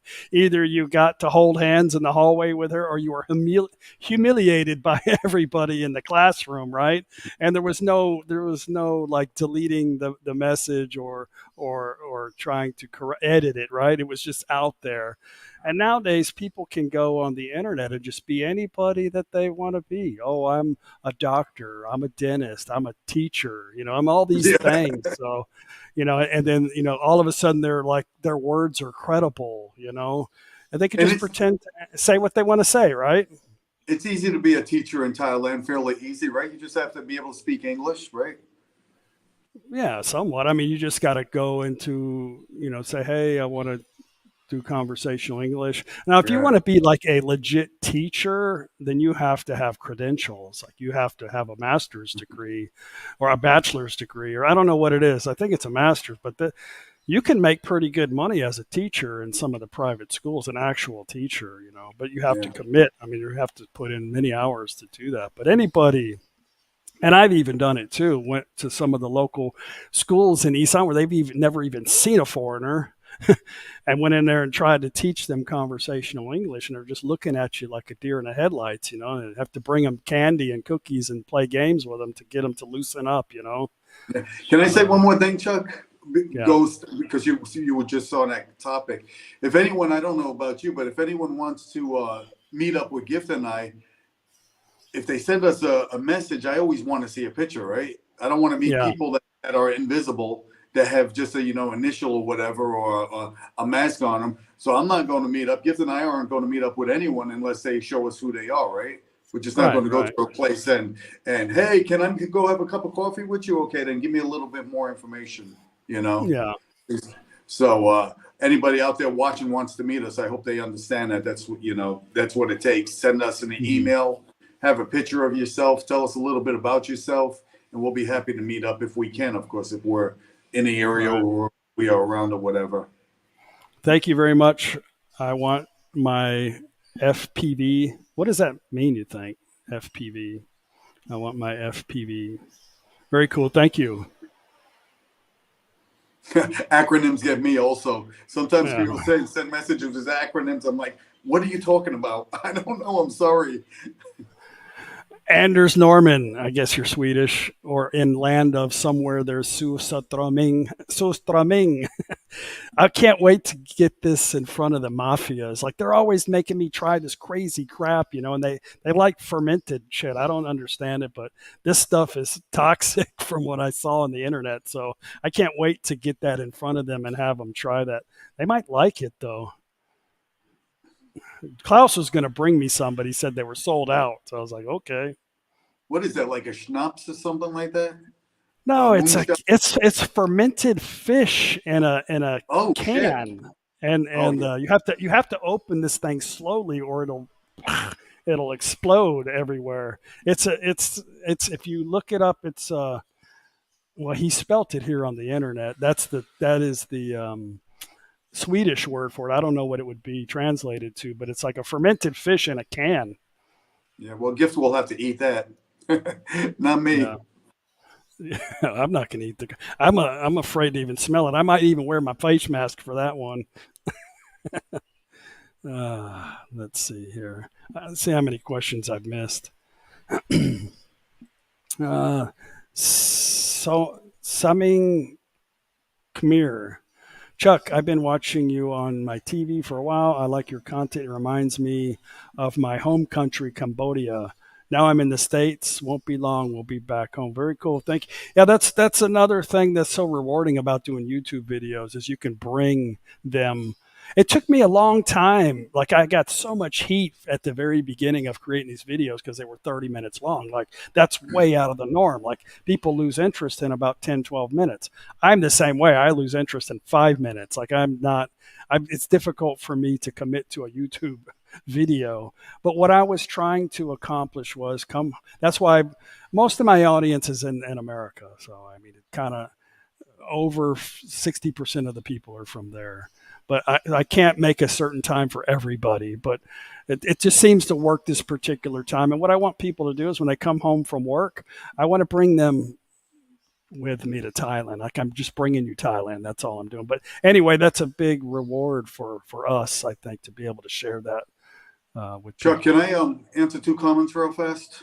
Yeah, which one is, Joe, when are you and Gift getting married? If you are married. No, we are not married, and we will eventually get married, but we're not in any rush. We're in a great relationship, and it will happen. But we waited for the situation to get over in the world, and we'll see when that happens. It will happen eventually. Like I said, we're in a committed relationship. The other question was, what was my profession that I retired from? I just recently did a video of retired in Thailand, regrets and decisions. If you go to that video, go in the pinned comment or the description, I have 3 links to videos. One of those videos is why I came to Thailand, and you'll see all of that. It'll be in there rather than sitting here trying to explain it. Thanks, Chuck. no problem. I'm trying to find it. I'm so far way up on I don't know if I'm just looking at it as they pop up because I can't go back. No, do that because I can't keep up with them. I'm every time I stop, the list just drops way down, and I can't go beyond it. So it's just, if I could recommend, could I recommend one of my videos, Chuck? Of course you can, Joe. Yeah. Good. Please, folks, if you haven't watched the retired in Thailand, regrets and decisions, watch that video. A lot of folks tell me that's a great video, and I appreciate it. So it must be good. If you guys watch it, I appreciate it. Joe, don't ever ask me that again. You can anything, bro, anything you want. Don't ask me that. You know better than that. Of course. Mikasa Sukasa. Thank you. Same here, brother. You know that. Actually, for those folks that know, we built our home. Gift and I built our home here. Yes, we built it.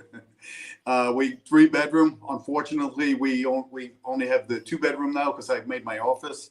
But Chuck, I consider that Chuck and Paige's second home. So anytime they come.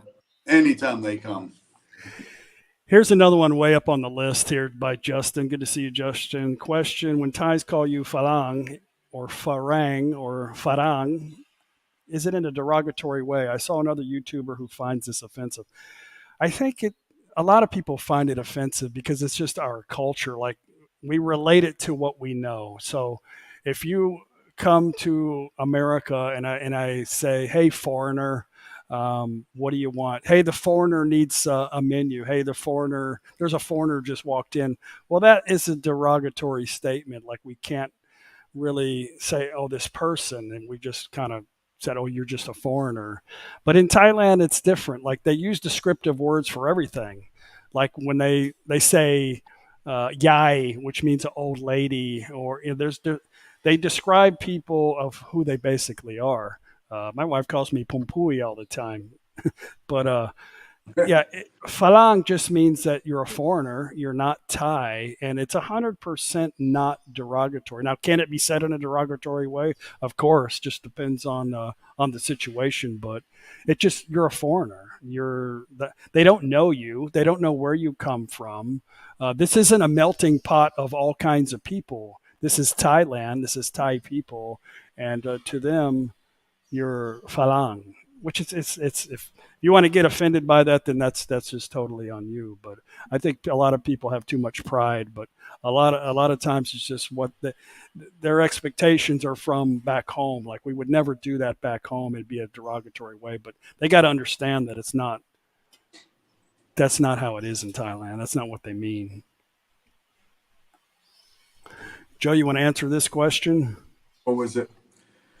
Do you guys do any hunting in Thailand? I personally don't. I mean, I don't hunt or fish, but I'm sure they have hunting, right, Chuck? I don't know. Yeah, they do. And, foreigners can't own weapons here. You just, you have to get a permit for it. It's just not a thing here, I guess, as much as it would be in Texas. And I don't hunt. Like I never really, when my friends went hunting, I'd go with them, but I'd go fishing because there's always a big fishing pond somewhere on the hunting lease. I just drink beer and fish. Got chased by a hog one time, and I had set my shotgun down, and I almost got pushed into the water from a big ass boar. Anyway, I don't know much about it, but I'm sure you can a lot of that stuff you can just Google hunting in Thailand. There's a question for me, Chuck. Where is it? Oh, has your flexibility been restricted as you get older from lifting all those years? And do you find good doctors to treat any injuries? There are great doctors in Thailand. I had a rotator cuff surgery in Bumlulad when I first came here. That's in Bangkok, great hospital. And my flexibility in my rotator is, yeah, it's because I tore it twice. So it's, yeah, I do have a limited motion to that.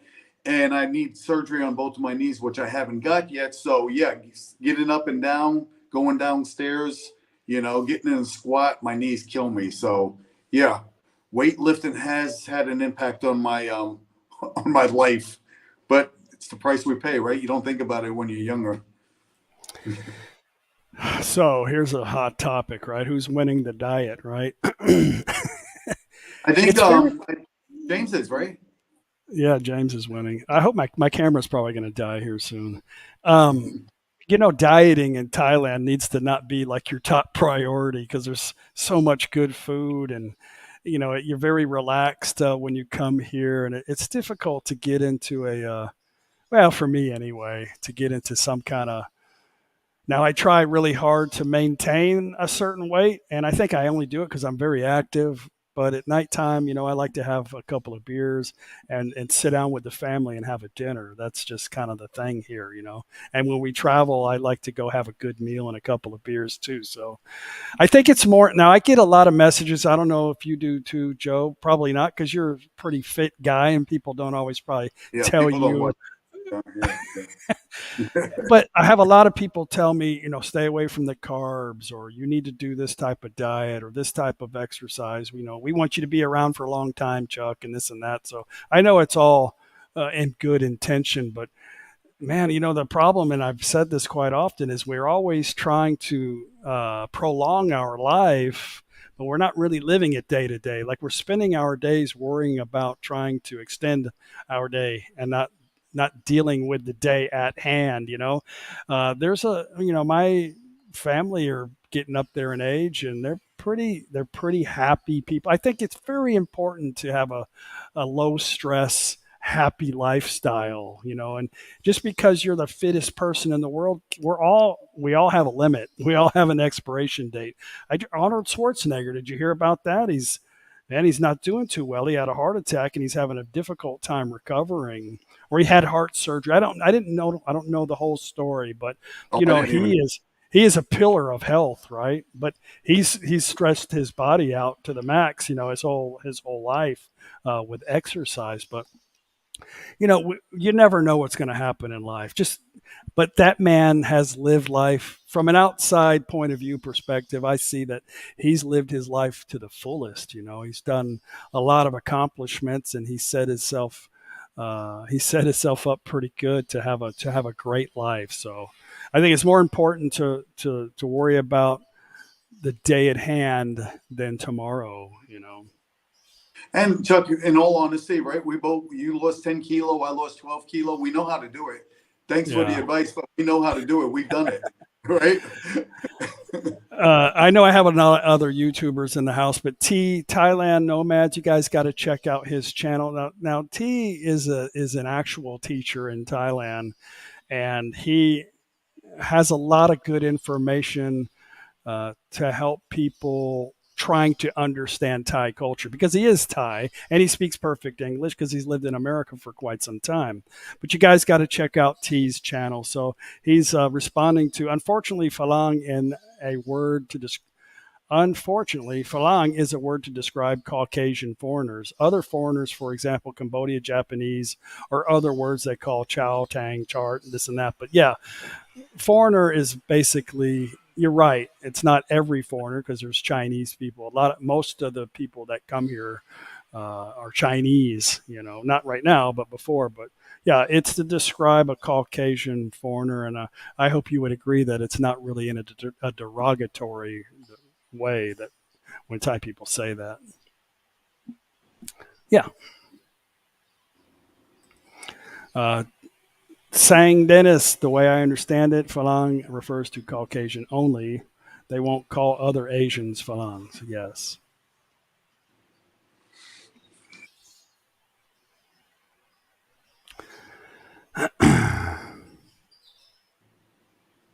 There's another question from Rick. How are your children adapting to being far away? I don't know what that means, adapting. My kids didn't live with me up until the time I moved. I retired.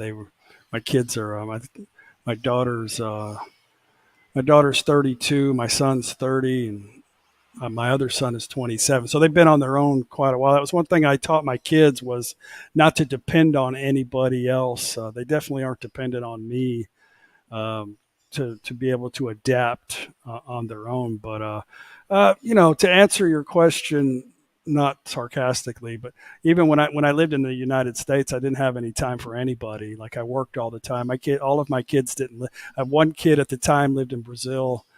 He travels a lot. My daughter, who's been in the military, I think 14 years now, she lived in California.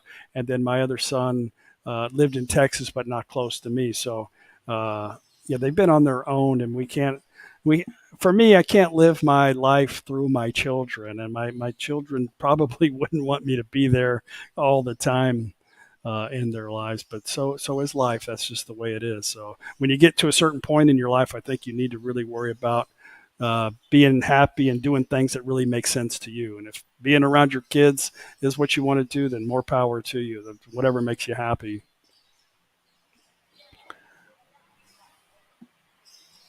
Yep.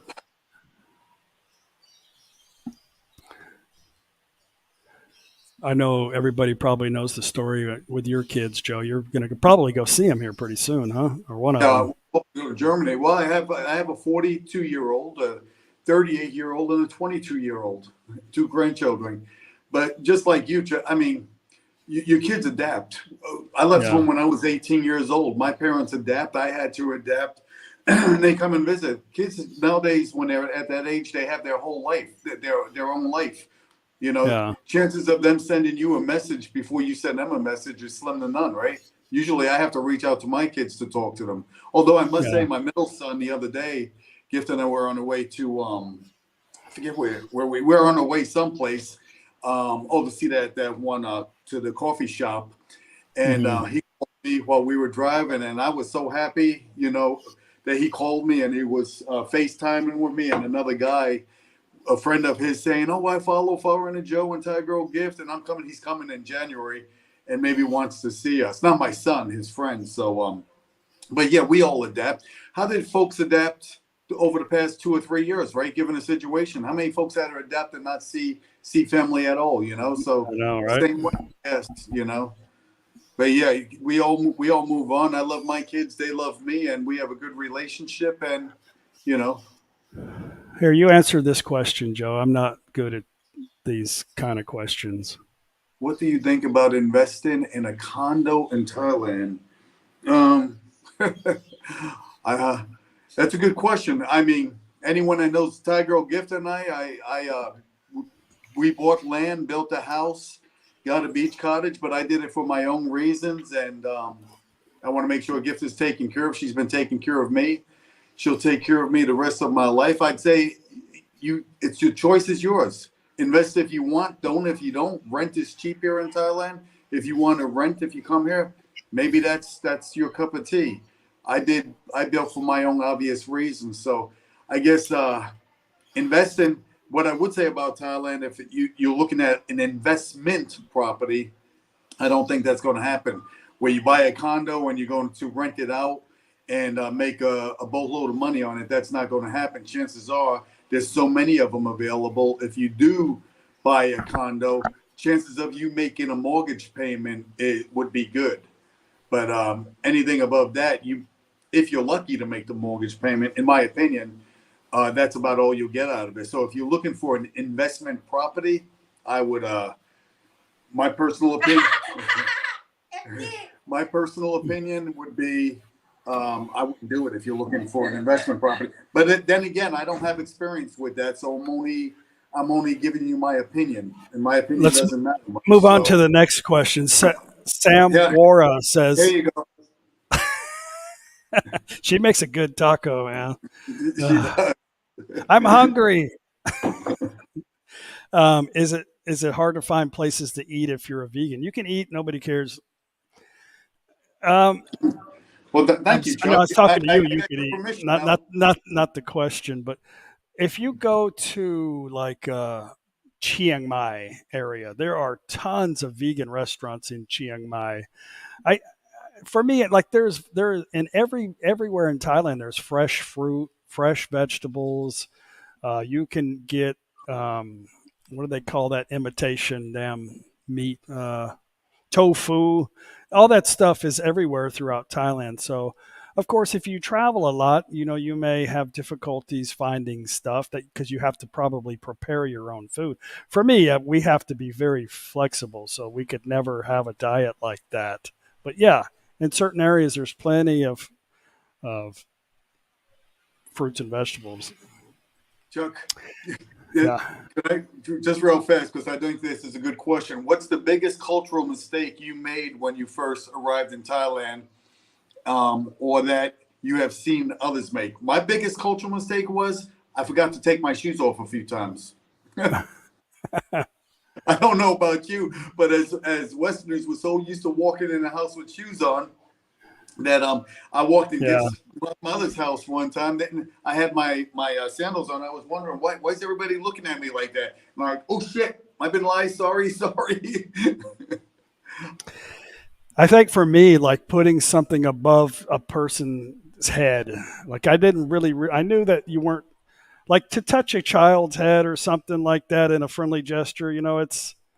It's not that big of a deal. You don't do that to an adult or anybody in any culture, right? But when we were eating our Sunday fun days and I would do a toast over somebody's head or hand a plate over, it's frowned upon. And you won't see Thai people. They'll always put something below their head. And I didn't really realize this until I was told as I was doing it. I was like, I felt like a heel, like, okay, I'm sorry, I didn't know that. But foreigners get away with a lot of stuff because they don't really expect us to completely understand, and they won't just chastise us like we're supposed to know this. But yeah, good question. Here's another one here. Says, is it hard to find? Oh, hang on, no, I already answered that. Kenneth, what about crime in Thailand? Do you have a burglar alarm? I think Joe has a pretty decent security system in his house. We also have one here. We don't have the alarm set up, but my father-in-law has a business, and he wants to make sure parts don't come up missing here in the house. But typically the culture is Buddhist, and they believe in karma. And I would say for the most part, they don't have a lot of crime because of that. But also they're in the West, like our needs are like we have to be way up here, and we have a big problem with theft because people, they're stealing. They need money. They need money to buy stuff. They need money to survive. And here it's pretty simple. Life is pretty simple for the most part. So I think that has a lot to do with crime. But does it happen? Of course, it does happen. But I think for the most part, I wouldn't worry too much about it here.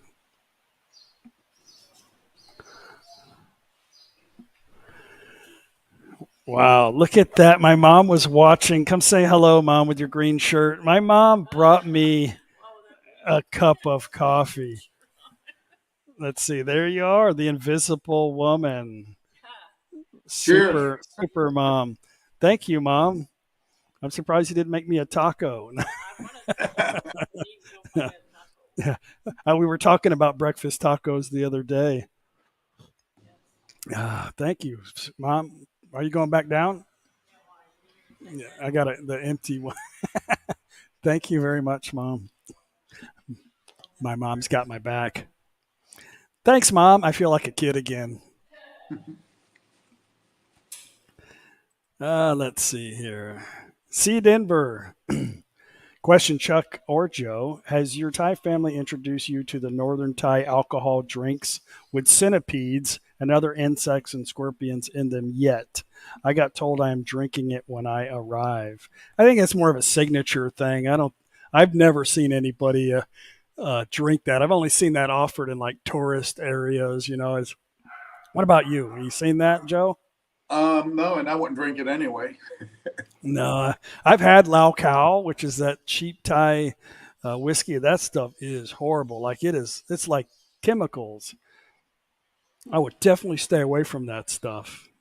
Someone's asking if Gift has children. No, Gift's never been married and doesn't have any children. You froze up, Joe. Or no, that's my internet, I guess. Yeah. No, still never there? been married, had children. Am I here?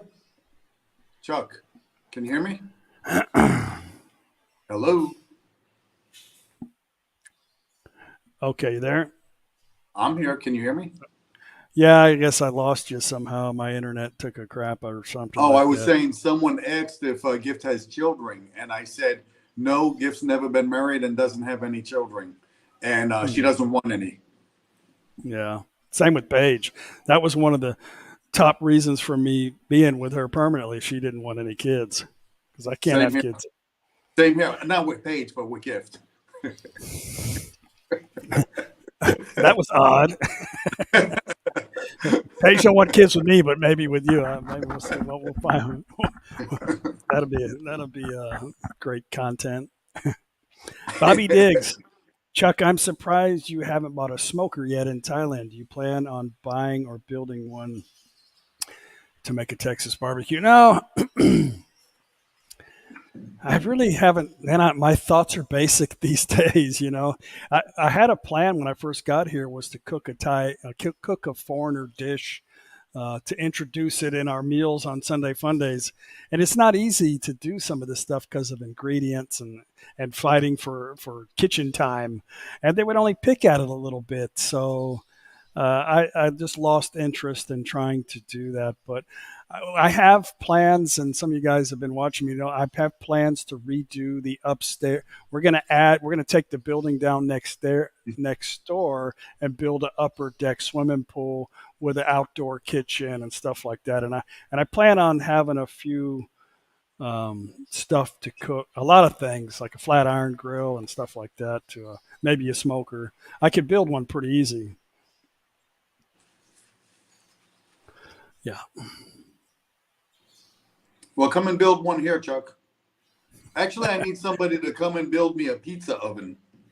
That would be awesome. Yeah, I'll pay for it if somebody knows how to do that.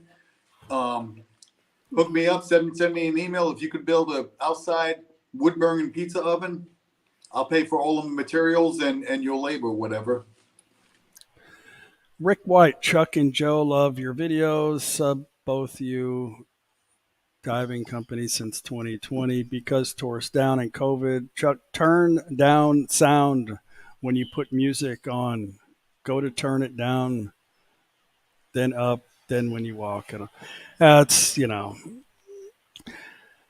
I do all the filming, the editing, everything myself. I think a lot of times it's the way people watch it on their device, maybe their expectations too on the perfection of the quality. And I try to do my best, and it's never going to be perfect. And I'm always going to get criticized like that.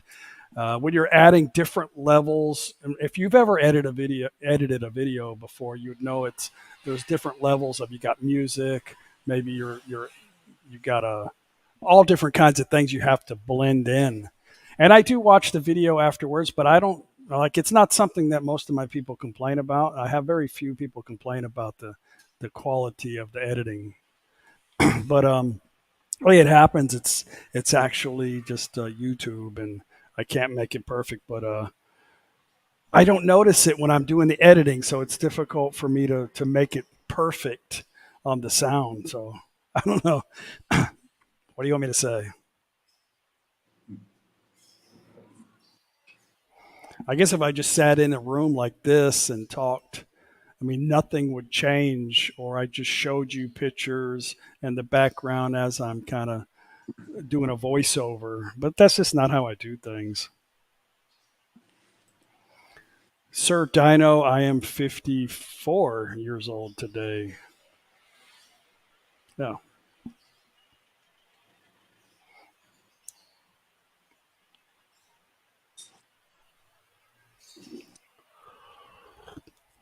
Let me scroll Someone, down here. someone asked if a Gift has her channel. The Thai Girl Gift and Foreigner Joe channel is Gift's channel. I have a channel called Foreigner Joe that I don't do anything on as of right Yeah. now. May change, but the Thai Girl Gift and Foreigner Joe channel is Gift's channel.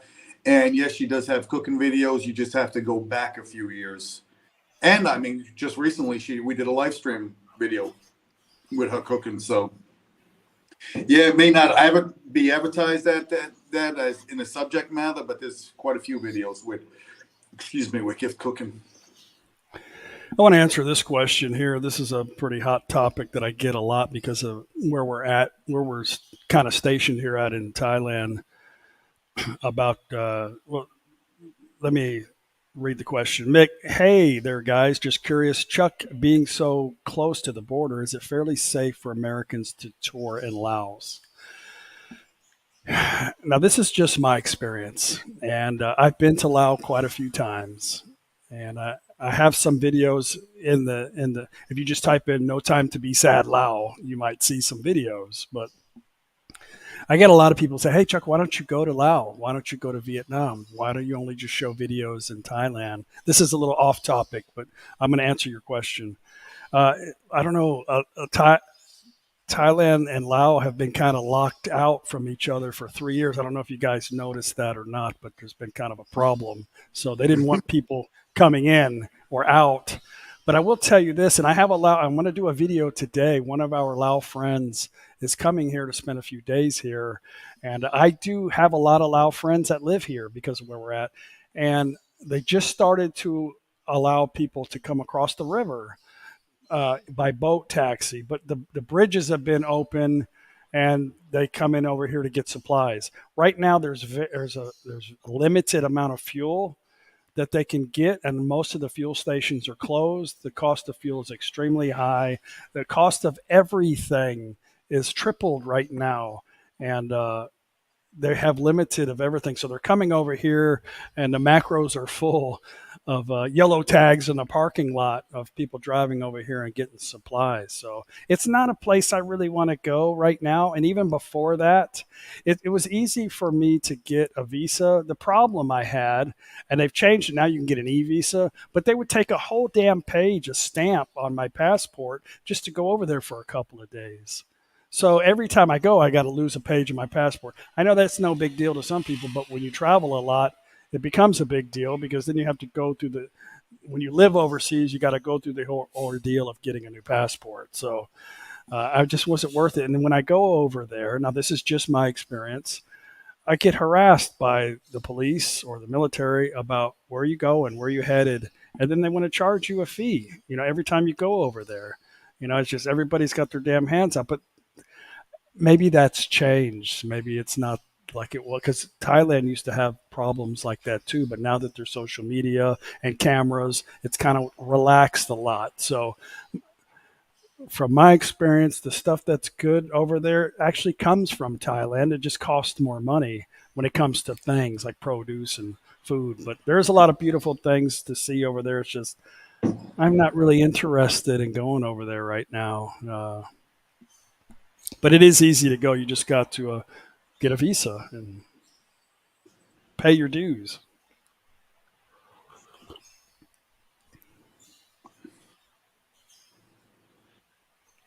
Let me go through some of the comments.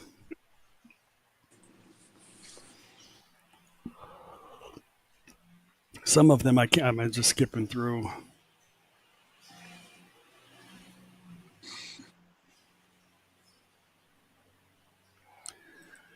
Justin, I heard it's rude. I heard it's considered rude to take a selfish with a. I think you're saying selfie with a Buddha statue. No, it's not. In a derogatory way. I think some foreigners I saw on the internet that were kissing in a temple. They frowned upon that. There's not supposed to be any of that going on. Like in Thailand, they really kind of frown upon like being intimate in a social public setting. I think that's anywhere. Like people don't want to see that. But especially you're not going to go make out with your girlfriend in a church, right? You're not going to go give Jesus Christ statue a high five. I mean, it's just you're not. And the same with here. You're not going to take some kind of defamatory picture in front of a Buddha statue. And here, yeah, it's definitely frowned upon.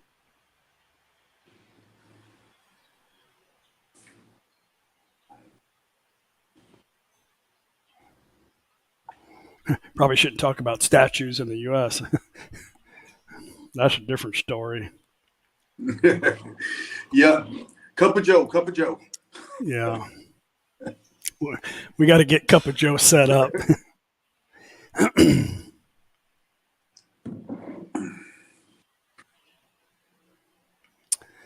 La la la. Daz in the house. Daz is getting ready to come here. I guess you got like a few more days, huh? Another week, Daz will be here. I know you got to dust off the furniture in the condo first. Gift already has a baby. Baby Joe.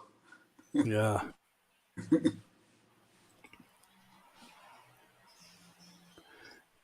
Here's one for you, Joe. Not doing any typical. Yeah, we've already kind of answered that. There's videos out there. If you go back. I think Brock said go back a few years and you'll see some of Gift's cooking videos. But she plans on doing more. We've talked about it. We've been getting a lot of requests. So maybe in the future when we do some live streams, she'll be cooking me dinner or something, and she'll show the food. But Chuck has a No Time to Be Hungry channel, and you get to see a lot of cooking there as well. You should check that out, Justin. If you haven't checked out Chuck's No Time to Be Hungry channel, go check that out. It's awesome. Yeah. Dutch Farong's in the house. He said quite a few derogatory things about me. I don't know why you're here. Because he wants to say some more. Yeah. Yeah. Let's see. Here we go. Tom Yai Kai. Good to see you. They'll rob you at the Lao border if your U.S. dollar is not new, and even then might turn it around and putting a tiny rip in it. Blah blah blah blah blah. You know what? In Thailand, like a lot of places here, like they have to sell the dollar, so they won't accept it if it's not perfect. In Thailand too. And if you're at the airport, they don't give a crap. I don't know why. I don't think it could be torn at the airport either, but I've taken 5, 10s, 20s to the airport and they've taken it. But outside, in a lot of places, they only want $100 bills and they want them brand new, not old style that look new. They want brand new, crisp bills because they have to sell that. And if it doesn't look good, then they might not get full value of that dollar. It's about trading money. Yeah, I've had experience with that, Chuck, actually a long time ago when I first came to Thailand. I carried a lot of cash with me, $100 bills. A few things for folks to know. Number one is you want the biggest currency possible because you get a better rate. You get a better rate for a $150 bill as opposed to a $20 bill or a dollar bill. Right. So you won't get a good rate with that. But also, when you get your money, if you're coming from wherever in the world, make sure there's no markings on it at all, no tears or anything, because they just most places won't accept it, like Chuck said. So and like I said, the larger denomination is the best to bring for the best rate. So just a little info.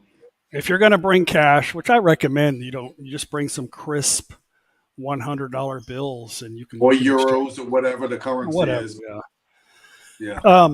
But I will tell you one scam. I've had a couple of Thai people tell me this too, going across the border in Laos or Cambodia, that they'll get their stamp, but they won't sign it, and then they get into the country, and then all of a sudden there's a big problem. Like they got a stamp and there's no signature, and then they have to pay a big fine. Like I think that's some kind of scam, I mean, that's your only job at the border. Like that's it. You look at the shit, you would take the money, you put a stamp, you make a signature. Like, how do you forget that? Like, that's all you do all day, right? So Somebody that's just said the my, U.S. has the most $100 bill counterfeited money bills. What I recommend you do is if you're going to get money and you're going to bring it to Thailand, go to a bank to get it, and then it's guaranteed not to be counterfeit. So of go to your bank, course. bring the money. Don't just go try to go to your friend or whatever and say, hey, could you have bigger bills or whatever, Yeah. Yeah, that would. I mean, where else are you going to get crisp $100 bills? You're going to go get it Yeah, but from the. some folks, You're going to some get it folks, from the convenience store. yeah, yeah. You never know, right, Chuck? Not everyone thinks the I way we do. guess you got to be smart sometimes, and and if stuff happens, you have to learn from your experiences and move forward. Aaron Hill, I don't take any supplements. I get all of my protein through chicken, eggs, beans, and stuff like that. A long time ago, I used to take protein and creatine and everything. It's actually, I don't think it's good for you because the chemicals and everything are processed to make it. So yeah, the only supplement I take is the Centrum for over 50, the vitamin, the multivitamin, and that's it. I found it. There it is. Mhm. I need somebody over here to help me with the damn Yeah, comment. unfortunately, if I was able to get on StreamYard, I would be able to help you, right? But I Yeah, think if I would or not, actually. Chuck is teaching me a lot about StreamYard. He has to. Some Justine's in the computer. house. Good evening, Justine. How are you? She mentioned earlier that her favorite YouTubers were on Page and Gift. Of course, they are Hey, the star of the Justine, show, no doubt. Honor. You want to Those are read all that good one? people. I went to Texas and visited them, and Tom and Justine let me use their pickup truck for 3 weeks to go to Florida. I mean, great people. I'm telling you, great people. They are the reason, and I was going to mention this at the beginning of the stream, how me and you met. I won't get into it now because we've kind of gone over the limit, but um, we met each other through Justine. Yes, we did. Justine is a mutual friend, and she was going to meet us in Kanchanaburi on the river, and she had asked if it was okay if Joe and Gift come, and I said, well, of course. I said I had seen him on YouTube, and you know, I didn't I didn't know Joe, and I wasn't overthinking. Oh, this is just another guy trying to get a spotlight on my channel. I wasn't thinking like that because I don't really. It's not that important to me, you know.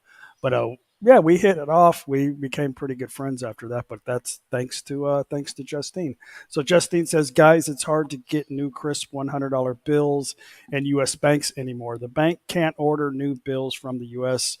Reserve anymore, so they give you the newest ones in the drawer. So I just got some money from there the last couple of times that I went. So I'll tell you what I had to do was I explained to the cashier that I needed some crisp, I needed good bills. And so what she did was she went through the drawer as best as she could to give me a large sum of money. And I told her, I said, well, I'm going to go through this later and I'm going to bring back the ones that are damaged. And she said, no problem. So I had to do a couple of trips back and forth to get rid of it. Because if you bring in a damaged bill over here, it's only paper. You'll end up having to take it back to the States. So you have to take the time to go through it. It's a little bit of legwork, but you may have to go to a couple different banks, but it depends on how much you want to bring. If you're coming over here just for a vacation, you don't need more than 2,000 at the most, I think, and I think the bank can accommodate that. So of course it depends on the bank too, I guess. That's just my experience. Yeah, I have $100 bill that was rejected. So anyone in Thailand that knows me wants $100 bill, I'll sell it to you. No. I'll, I'll tell you a quick little story. I have this video. It's our Cambodian video. We were we went on a tour, a bus tour, which I don't recommend doing because it was with a bunch of retired Thai teachers, and the karaoke speaker was right above my head. I was like, I was trying to jump out the window and commit suicide, and it was so loud. But we went to this place in Cambodia, and I had this broken ass $100 bill in my wallet, folded up in there for quite some time. And they like to take American dollars. They love $5 bills in Cambodia. And I hang on one second. So we went to this fish spa. We walked by this fish spa place, and the guy was just trying to sell us this, fish spa, this thing. And I don't know if you've ever done that before, but it's like really crazy ticklish. So I was like, no, we don't want it. We don't want it. He kept going. I said, oh, you know what? Okay, fine.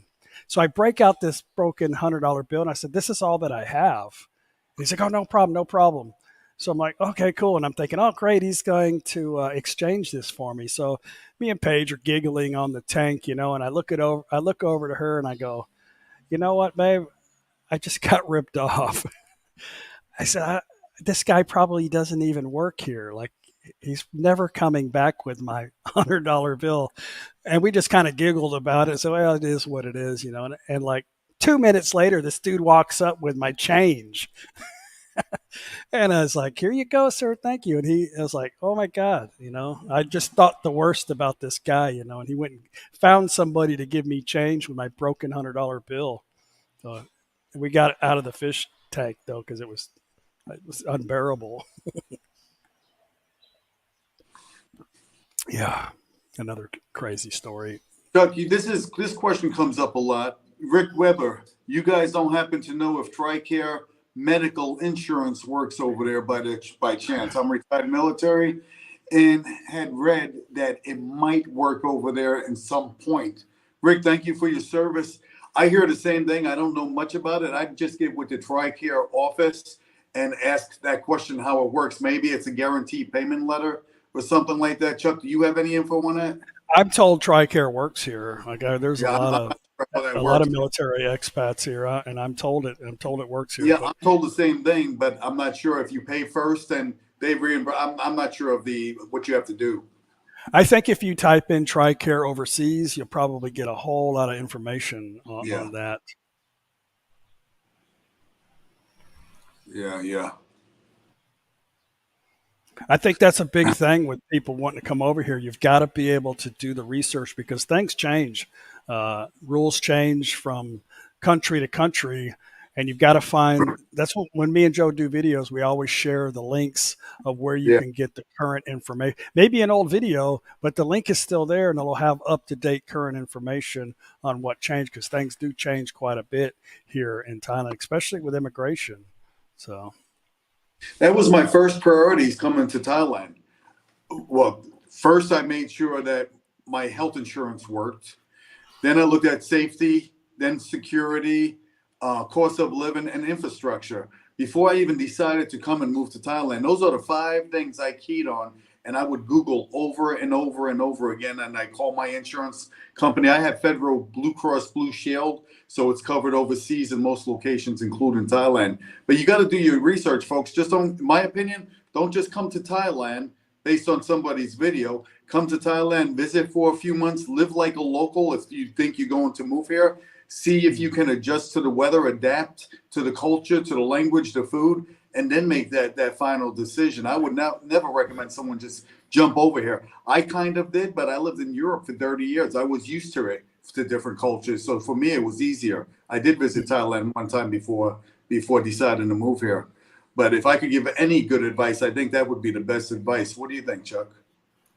I think so. I mean, you need to be able to do your research. If you're going to move outside of your country and you want to successfully stay anywhere, you need to know the channels to be successful on that. Somebody is saying here, and I should have mentioned this, and I apologize for my friend James, but James, Chocolate Man in Thailand, has some information about TRICARE. You could probably just type in Chocolate Man in Thailand TRICARE on Google search. It'll probably pop up. Tommy J. Tommy J is an awesome person that I met in Austin.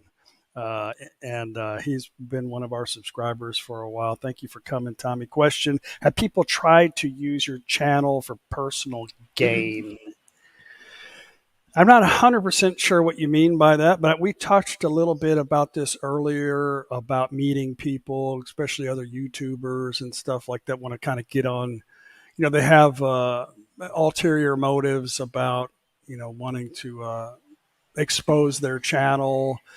And people get kind of weird sometimes that they feel like they've connected to you in a certain way, but you really don't know this person. And then a lot of times when things don't go their way, they become angry, and it's a strange world. But I think the only time I've ever had that happen, and it's been a few times, was really just other YouTubers that are trying to get their start.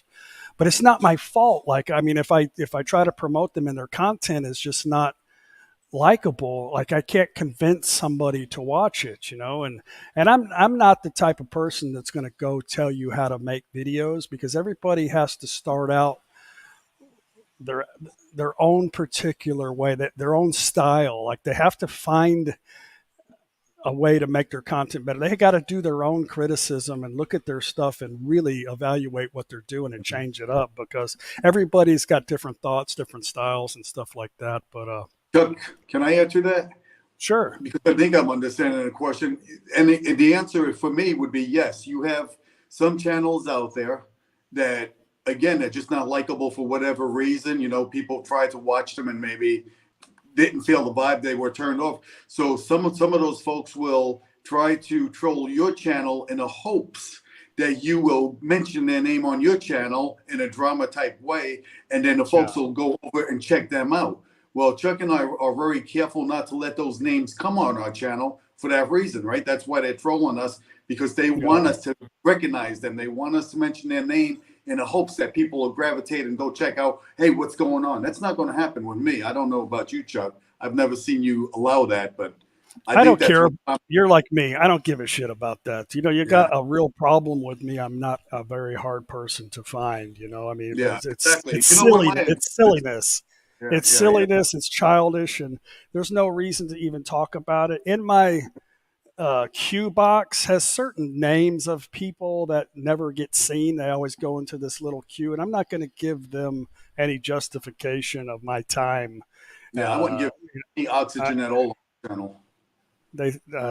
I could care less about the things that they say about me, because in reality, everybody gets back what they give. So if I fuel into their BS, then it just makes me the same person that they are. And people see through their BS anyway, Chuck. You know that. But get off the conversation. I was just mentioning how yes, they do. Just trying to answer the question.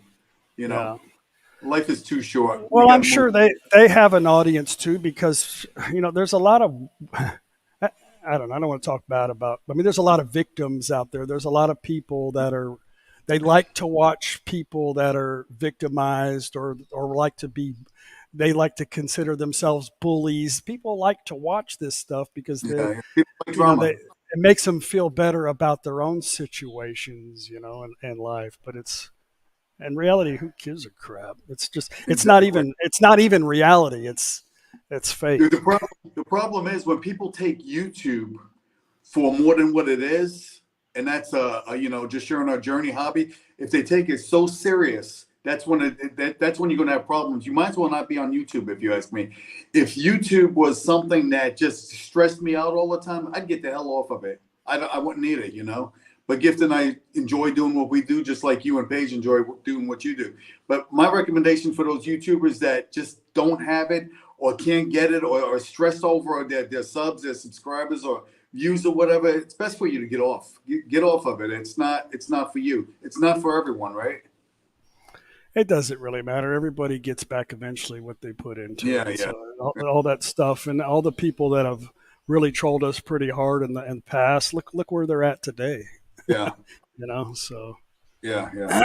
it's up to them. Here's a strange one. Neil Mengel, Your morning walks in Topanome, I notice no subscribers come along. Is it a private time or do they all sleep in?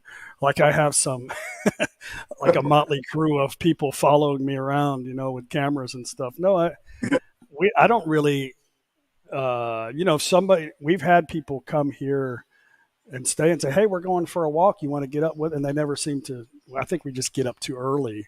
But we don't have that many people here, and a lot of people do come here, and they don't. They want to come here because they've seen it on the videos, but they don't want to come into our personal space. A lot of people are like that. I wish they would at least come say hi. But they respect our privacy, I guess, and it's not that big of a deal for us. But I don't have a crew of people that want to come travel with us typically. That was kind of a strange comment.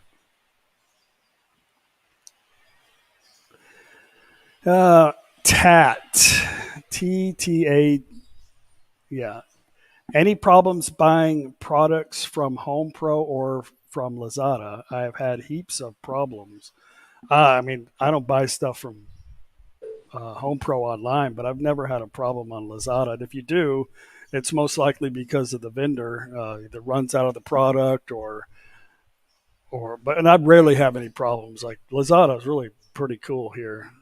Yeah, well, one thing about Home Pro, Chuck, one thing about Home Pro is, and it's a great store because Gift and I basically furnished our house with it from Home Pro. But sometimes they don't have that inventory on hand, so you would have to order something, and it may come from Bangkok or something. It takes 3 weeks. That happens in Europe as well. It's not like they have a big, huge warehouse where they store all of this stuff. They usually have their display models, and then you have to order it, and then they'll deliver it to you most of the time for free, but you're going to have to be patient and wait a few weeks, sometimes just a few days. But Gift and I had to do that. Our couch took 3 weeks to come to us, things like that. So maybe that's what he's referring to. It's really not a problem. Europe does the same thing. Here's one, Sanjay. We talked about this earlier. Why do you put negative titles like you're almost leaving Thailand or not satisfied? It just depends on the content in the video. And it probably, if you watch the video, you would understand where I'm coming. But it's very difficult on an everyday life video. And I don't want to bring this on because I talked about this quite a bit at the beginning of this live stream. But it's difficult to create a title that somebody wants to watch your video. Like you're not going to put on here episode 7, July 4th, 2022. Nobody gives a crap. You have to put something attractive. When you go to the restaurant and you see the juicy hamburger out front, I promise you it doesn't really look like that in reality, but they brought you in there and you ordered it, right? So the content I think is good. It's just as a content creator or anything, you watch everything has advertisement that is.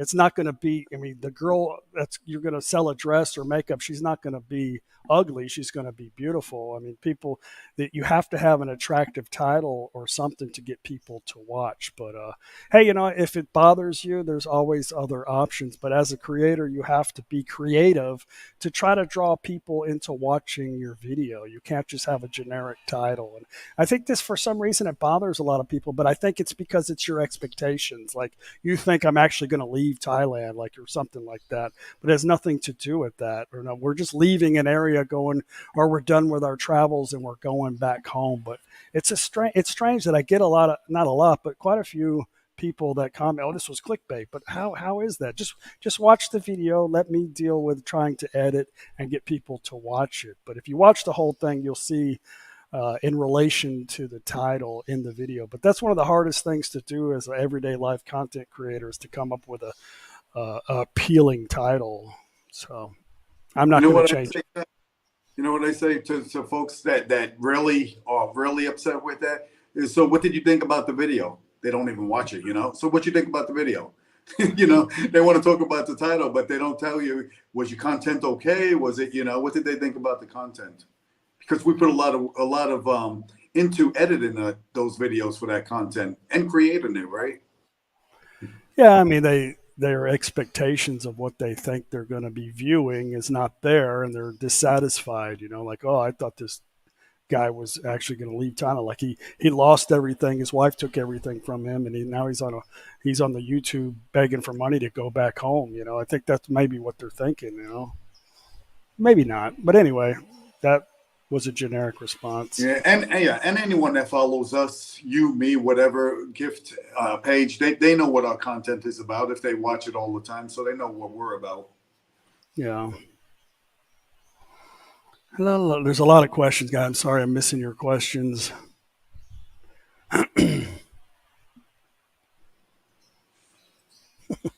John Mack, my channel has 18 subscribers. Can I mention the name?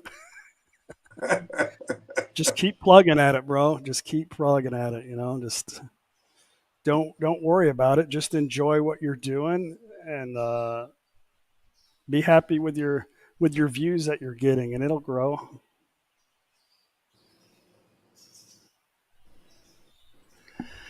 Rick, question: has the Buddhist influenced you guys to accept life as it is and live in the moment?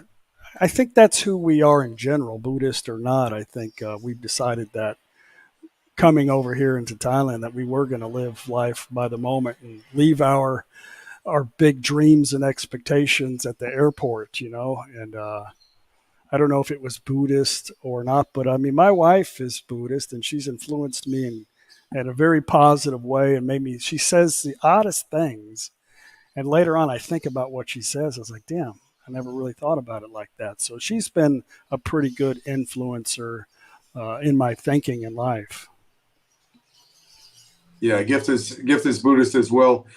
Gift always tells me, chai yen yen, sabai sabai. Yeah, now Paige tells me I'm too sabai. She goes, I don't know what happened to you. You're way too sabai now. I'm like, yeah, well, what do you want me to do? You need me to do something? You take out the trash or what?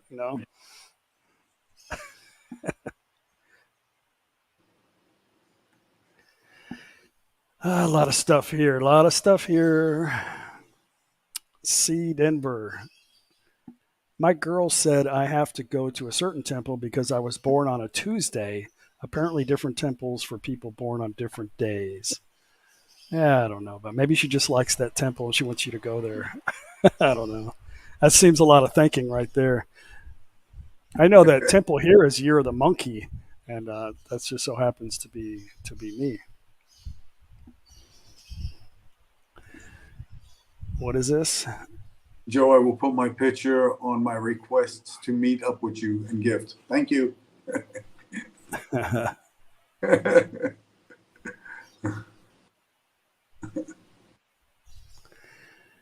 Let's see.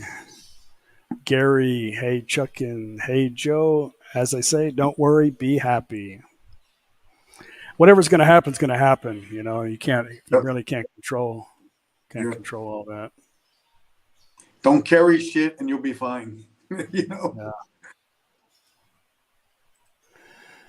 Not so mean, Gene. Thank you very much. Great job, guys. Be there on the 28th for 3 weeks. Hope to meet you guys. Question: how much of a pain to start a business there that would employ a few Thais? Now, if you're American, they have some pretty good leniencies on and owning a business. And you can do the research of if you're Americans owning business in Thailand, and you can get the whole layout of how to do that. But no, you just need to apply, I think, and then you get a permit. And of course, no matter what, you're going to have to hire Thai employees, and depending on the type of job, I think you're limited to what you can actually do in that job. But anyway, I'm not an expert on that. Just you need to do the research on that. I don't have a job. Yeah, you can Google that. Business in Thailand for foreigners, and it'll bring all of that information up. I gotta hit somebody. I'm gonna give Chad of CB Media. I don't know this guy, Tony Hubert. Chad of CB Media is great, but your two channels are my favorite. Do you both appreciate the car culture there? Now, Joe's actually met Chad. I've never met him, so a few times. We have a. Well, I'm going to say Joe has a friend. But I was talking to Joe's friend one day. No. I made a comment actually on a live stream about him, and somebody said, "Have you ever met him?" I said, I have never met him, but he seems kind of like a spaz." So where I come from, that means in America, that means somebody that is just kind of really energetic, like spastic, you know. Full of energy. Yeah. Yeah, and it wasn't anything derogatory, but I guess in some cultures they went to Joe's friend to say, "Hey, did you hear what Chuck said about Chad?" And he kind of made a big deal about it and confronted me about it. And then he even showed me a part in a video where he asked Chad about what I said. And then he says, "Oh, well, I guess when you know you have enemies on the internet, you know you're doing good." So he already put me like in a bad spot with the guy, which I don't really care. I mean, the guy's got good content. I am a car guy. He's funny. He's really energetic. I could never keep up that kind of pace. It's just not for me, but he does really good at it. And I got nothing bad to say about the guy, but my wording was turned into something derogatory. But you met the guy before, right? Yeah, yeah. People, people that take things out of context like that is just, I don't know why they do that and why they even concern. I tell people all the time, even my friends, don't concern yourself with stuff like that. Why are you even concerned? Why, why even get involved? What you don't need. I mean, who needs that? Yeah. But I met Chad, and like you said, he's full of energy. He has good content. I mean, he has content that it's more than Thailand. He shares his content is worldwide, so he's doing a good job. And I celebrate his success. Guy's been successful on YouTube. Nothing wrong with that. Right. C. Denver is talking about a video I did the other day when I was going down the road, and I was looking for my friend Henry David. I haven't seen him in quite a while, but I see he's on Facebook sometimes. He doesn't live here permanently. That's like his meditation hut. He lives in Renew, which is about 15 kilometers. His wife is she sells herbal medication at the doctor, or she provides herbal medication as an alternative medication at the hospital. And he spends most of his time there. So I'm not worried about David. David's he rides his bike in places that are probably too dangerous, but if I wanted to reach out to him, I would just get him on Facebook, but I was just seeing if he was there that day.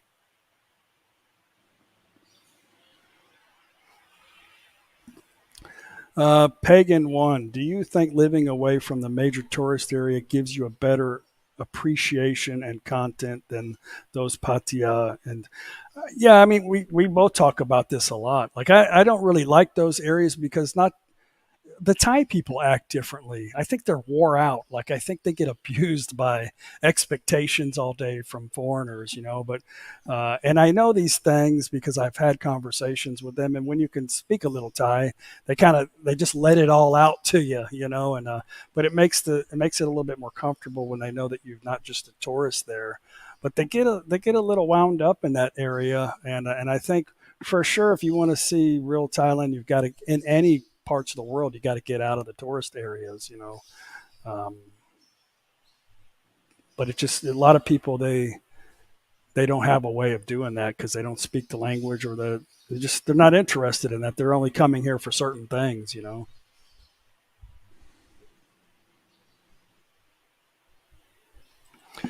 Dave, Chuck calls me names. I like it though. Yeah, me and Dave fits into our group pretty good. Dave's actually a pretty good guy. I kind of thought when I first met Dave, I thought, it seemed like he was a little bit sensitive because I didn't really understand him that well. And I was like, I got to be careful. And one of the things, I'll tell you guys a funny story. If you saw the last year's Thanksgiving video, Mitch kept trying to spoon feed Dave. I don't remember what it was. He's like, "Taste this, Dave. I'll feed it to you."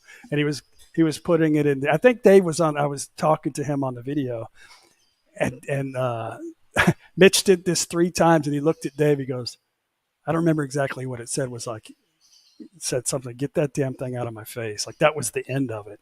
He's like, "You do that again, I'm gonna stuck that thing up your damn nose." I don't remember. I'm ad-libbing, but it was something that way. It was like, I was like, "Holy shit!" Like, but that was the end of it, And I think we kind of giggled it off, but. He's not and we're joking, of course. Yeah. Do you remember what he said? I can't remember. I just know he was joking. It was just the wrong timing for Dave. I'm not Yeah. sure if Dave got his coffee in the morning or not. I don't know what it was. I know if I didn't have my coffee, it would have taken one time. Get that shit. Give me want to put something in my face. Put a cup of coffee there. It's very important to find a group of people that you can relate to, and friend, like I said, friends come and friends go, but it's good to have somebody. It's good to have a friend that doesn't expect something from you. And I think our entire group of people, we don't expect anything. Like we just, we meet up for the day, we do something, and it gets a little confusing when you have a lot of cameras going. We're trying not to interfere with each other's, uh, video content. So, Are you but other talking about our YouTube friends, Chuck? yeah, a lot of times, like when James is in the mix, he's so damn loud. You are too. You both are really loud. Yeah, well, Holy I got cow. my New Jersey. I Yeah. can't even I can't say anything because we're walking through a market or something. All you can hear is James. But it's cool. I mean, we don't get any. It doesn't bother us. We just figure something out. But Yeah. our group kind of clicks because we just don't expect too much, of each other, if anything. But we all get along with each other. We have a great time when we hang out with each other. I, Mitch, she's here. I was trying to fly the airplane to Dave. He said, "Don't do that. I will hit you with this." No, really, I will hit you. I think that is what he said. I'm sure it's probably, stamped in his memory bank. Anyway, the thing is, we only do what we want to do in our lives. If things, you know, if it didn't make sense to us, we wouldn't do it. And if we just, if we didn't get along with each other, we have no purpose of trying to pretend to hang out with anybody, right? So we only do what we want to do. Rick, good to see you, Rick. Rick is one of my biker friends. Hi, Chuck and Joe. Any plans to get Joe an e-bike? Pretty sure an e-bike race would happen. We talked about that, huh, Joe? Yeah. Nothing against e-bikes, but an e-bike, and again, don't take me wrong. This is all joking, but I prefer my beer to have alcohol in it, and I prefer my bike to have pedals on it. If I'm going to if I'm going to get on a bike like that self-propelled, it's going to be my motorbike. But that's me. So no plans of getting an e-bike. I think for me, like if I'm going to exercise, I get on my road bike or my new mountain Exactly. bike. But And nothing wrong. You travel 100 oh, it doesn't matter to me. I mean, my purpose is that I was taking that road bike with the little tiny tires on it. And my ass was beat up by the time I got 50 Yeah. something kilometers, and then I had to ride back, which was okay. I mean, I did lose a lot of weight from that, but my knees, I was hurting, and I really like to do that because it's like my time to just kind of meditate on the road. So when I got the e-bike, I could still do that. But I can dial down the resistance that I want, and I can not kill myself. I mean, sometimes the wind is so bad, it's very difficult, and I can just use the Yeah. motor to help me power through it. But I like my time on the bike rides, and yeah, I go every time it's 50 kilometers out, and the e-bike allows me to get there and to relax and enjoy what really is important to me, and that's my time away by myself. So that's the Yeah. reason for Well, my e-bike. the benefits of having an e-bike, for example, would be true. I've gotten out here on my bike a few times, and the wind was so I had to turn around and come home. Now, if I had an e-bike like you, I could probably just continue to go right until the wind settles down. But it's just, if I rode 100 kilometers like you, shit, I'm getting an e-bike because there's no way my ass is pedaling no 100 kilometers. I don't give a damn. Yeah. but in that case, if I'm going 100 kilometers, I'm taking my motorbike or the SUV. Sanjay's got another question. The one that asked me about the clickbait titles. Hey, I couldn't get the manual for your manual scooter, but shared a similar one. Did I see the comment?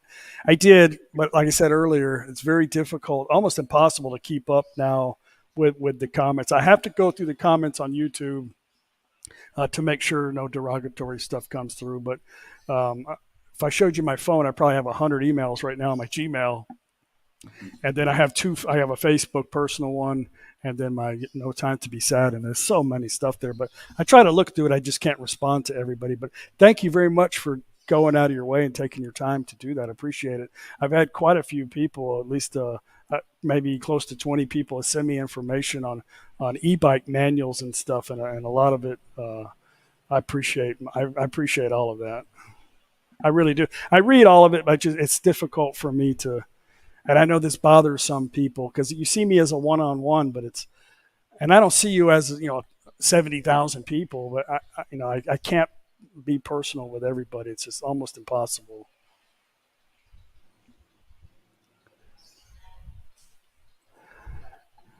Let's see here. What else do we got here? A lot of stuff. Hey, hope all is well with the family. Yes, everything is great. Thank you very much.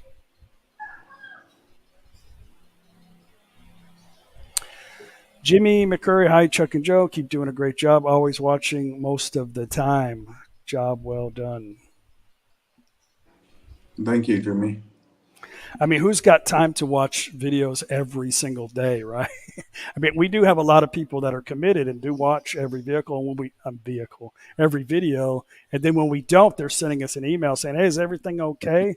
Which is cool. I appreciate that. But we have to, especially me when I'm home, like I've been putting out a video every day because people have wanted it, but I didn't put one out today. And I want to spend this time at home really to kind of relax and regroup. And if I have something to show or something I feel like I want a video, then I'll just do it. I don't try to wake up in the morning and think, okay, I got to make up some content. But I know it's difficult for people to watch everyday videos,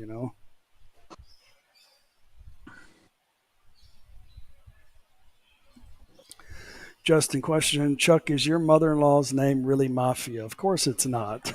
Like, I don't even know if I could say her real name. But that's what the neighborhood calls her. I've made several videos about this. She's like the soy. Soy means the small road.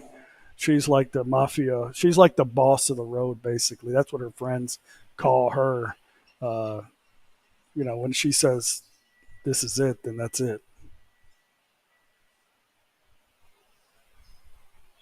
Oh, Richard's in the house. I saw him earlier. He bringing back? He's coming back on, right? He's still doing videos again, I believe now. Yeah, he had Chev and Dev on there Saturday, and then he's got 2 passports, 1 dream coming on next. I was going to say, hey, you remember that time I got Chev and Dev over that 1,000 hump mark by putting them on my channel? Where's my thank you? I would have been just joking though, right? But he had them on. They got 100. Here's the thing: like, they're a young, energetic, very awesome channel, very good. Like, they do the work, so they deserve to get the 100,000 plus as quick as they did. But they have a younger, I'm sure, a type of crowd that wants to subscribe to channels. We just don't have that group. And the reason I know this is because you can see that in your analytics, 40% or more of the people that watch your content, they don't survive it or don't subscribe, and it's all the same people, So, but it's great for them. It doesn't. I don't think you should create a channel. Well, I think they're young enough that they wanted to try to successfully do this so that they could do this as a business and travel the world. And I think that is a very awesome way to live. And I totally 100% congratulate anybody that can do that and be able to live life on their own terms, But yeah, he's coming back supposedly every Saturday. Oh, cool. He was. I enjoyed his little interviews, streams, and he does good work. And I really like the way he really has some good openings, intros, and stuff. Gump, no, we don't have any. I don't have any. I don't want to use anything to go across the river. I'd probably get arrested if I go too far. Here's Richard. Yeah, Richard does probably have to watch a lot because that's his thing. Yep.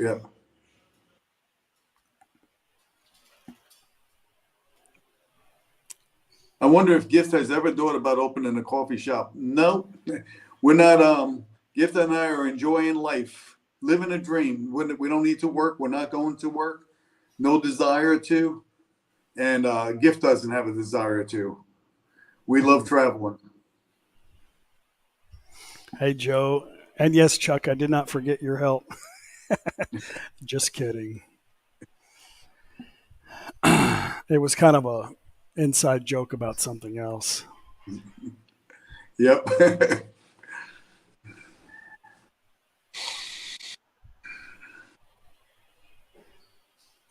I've never actually watched these guys, but they're another young couple.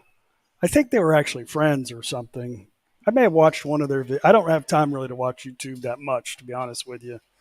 Um, but again, they're young, energetic. It's just like Chad with CB Media. They deserve what because they put in the work.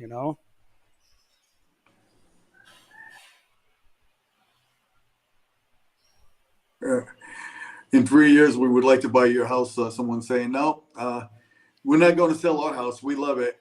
We realized that when we went to Phuket and came back, when we had someone interested in buying it, because we were thinking about going to Top Skier and adding on to our beach cottage. But after getting back here, we looked at each other and said, are we crazy? And we realized we would be if we sold our house. So, no, this house is going to be here forever. And as long as I'm around, definitely. So, no, we're not going to sell our house, not even in 3 years. Guys, you do make sure you check out Richard. He does also put in a lot of work. His intros are over the top quality, and yeah, he's just like everybody. You learn as you go, and you get better. And he stopped, took a break for a while, and he's back on again. But if you guys have time, I think Richard's going to do it every Saturday. So subscribe so that you'll know when one pops up, and check out his videos. He's a pretty funny, entertaining guy. He is. That's for sure. For sure. Gary says, Joe, any chance of more videos including Emmy and Anytime Gift goes to Bangkok to visit her family, she's going again this month. Perhaps she'll make a video, and I think they may visit us for a day or two this month. So, yeah, there'll be some more coming out, but we're not in Bangkok or Nontupali where they live. But, yeah, anytime we do visit them, we put them on video. So the answer is yes, we will. Eon says, hi, guys. Love watching you guys from Sydney, Australia. I currently live between here and Thailand, but plan in the future to retire full-time in Thailand when the kids get bigger. Yeah, we all have had our responsibilities that we had to deal with, and we had to make our sacrifices to be able to get into a position to be able to retire here. Like it doesn't just come easy. You have to. You guys didn't see all the efforts that were made prior to us making YouTube videos to be able to retire and all that. So yeah, everybody's got to take care of their commitments in life and deal with their responsibilities, but have a plan, an exit plan that just entails enjoying life. Say Sanjay again, when are you meeting the Isan Falang or Johnny? There's something happening. I know different mentalities. Any comments, conflicts? Actually, I don't know if you watch my videos at all, but we do usually, except this last time, we always meet them too every time we go to Udon. Are you kidding me? Well, because I don't want you to serve shaken. Look at this. My mom just made me an egg sandwich, huh? What do you think about that, Joe? I'm not jealous. I'm full. Looks good. Awesome. I'm full of coffee. But Chuck. Thank you. Chuck, think about this, Chuck. She gets to do that for you now, but pretty soon, I'll just knock on her door every day.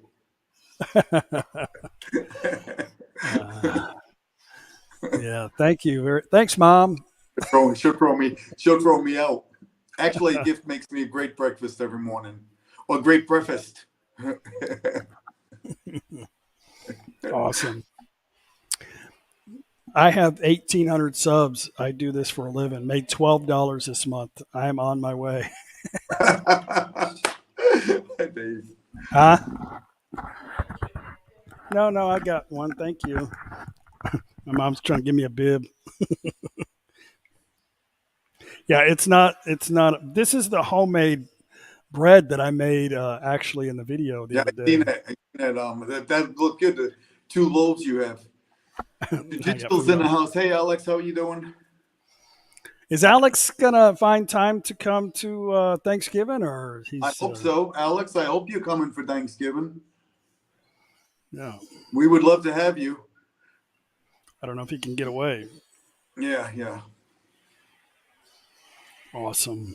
My mom made me a sandwich. I feel like I'm in the basement again, huh? Actually, I moved out of the house as soon as I could, like when I was 17 years old, and of course, I never moved back in with my parents. Brock said he has 60 subs. YouTube costs him money.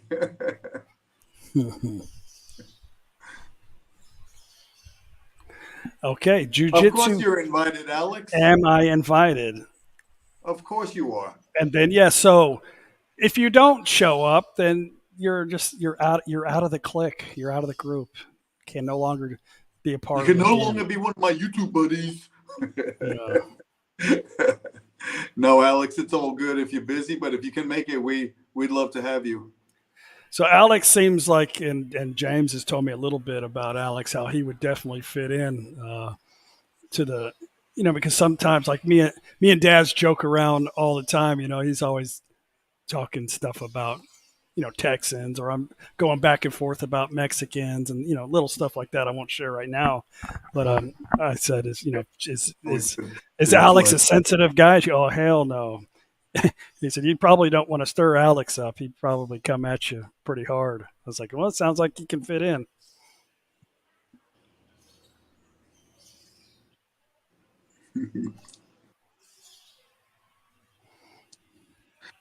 Sanjay, are you both veterans? If you're talking about Chuck and I, yes, we are. Yeah, I know. And I know that they don't watch the videos much because yeah. anyway. I'm putting food in my mouth. Alex says he's very sensitive. You're still invited, but stay away from me and Chuck then. Well, I know he's joking. I'm very sensitive and not sarcastic at all. Okay, well, we'll pat a room for you.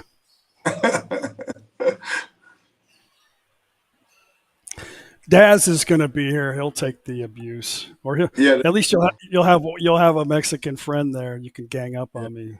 Be looking forward to seeing you again, Daz. We met Daz the first time when we were in Bangkok. Yeah. I just got my tooth extracted, and he came to see us, so I wasn't feeling too good that day.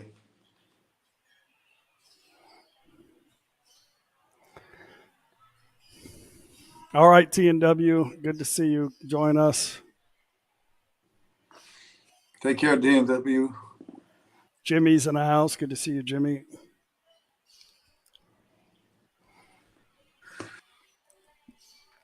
Mexican gang. I see what you did there. Now, I didn't say that on the internet because I know somebody will, screenshot that and say how racist I am. But I think you kind of understood the direction I was going with that. Congratulations. I think you'll do just fine.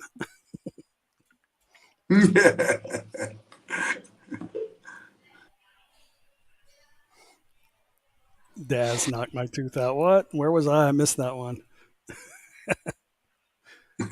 No, I said when I went to the dentist. But then Tommy said Daz knocked his tooth out. Ken, nice to meet you, Ken. Ken's a retired Thai teacher. Or I know he taught in Thailand, I should say. Very nice guy. Met him and his wife here in Tapanoma. I appreciate how you guys keep your channels non-political. Not easy, I'm sure. It's actually easy for me because in reality, I really have shut that stuff off. Like, I don't really care much about it now. Do I have my political beliefs? Of course I do, but I'm more neutral about, like, I know there's always another side to a story, and I know they're not on my side, so it is what it is, so I don't really care much about it. Gift, shut that door. You got that. Hey, it's time to say thanks to Chuck, Joe, and Lucas from Patia for saving my life. Very cool. I don't know how we did that, but awesome to hear.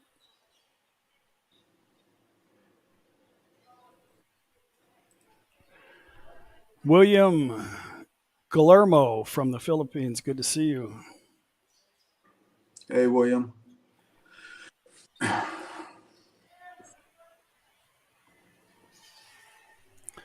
Let's see. A lot of stuff here. Yeah, I'm looking forward, Alex, to meeting you. That's going to be cool. Yeah, I met Alex in I think your girlfriend will fit in just fine. She's super energetic. Thank you. I think we'll have a good time. So here's one. FC. Do your significant others want to go back to work or restart their careers at some point? Or are they basically retired? If you ask my wife, she'll tell you I'm retired. Every time I ask her to do something, she's like, I'm retired. Yep. But Gift says the same thing. I'm retired. Yeah. I said, you're only 42. How the hell are you retired? So I know dealing with us is is quite a big job.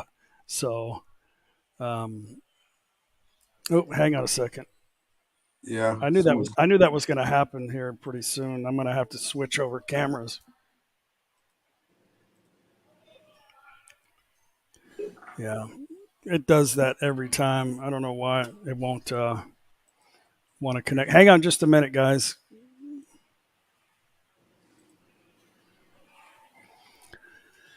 At least I got Joe here to keep him entertained, huh?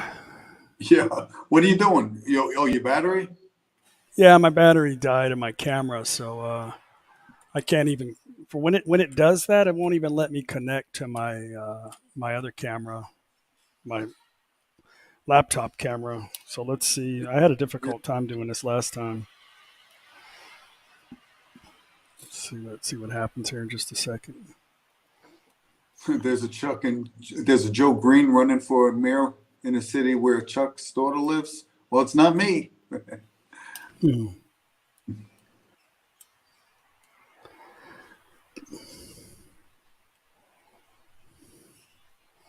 Yeah, they don't want me running for any kind of government. Everybody be on their damn own. Joe is shy to read the comments. No, I'm not shy to read the comments. I just can't. Chuck has this way of going back, and I wait for the newest ones to come. So if anyone has a comment, just send it.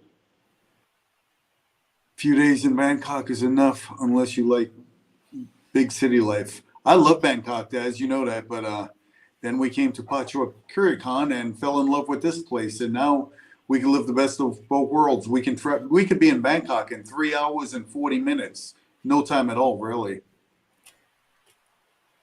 Working on it. Hopefully this pops up. Maybe it's the computer telling me it's time to get the hell off. Hang on.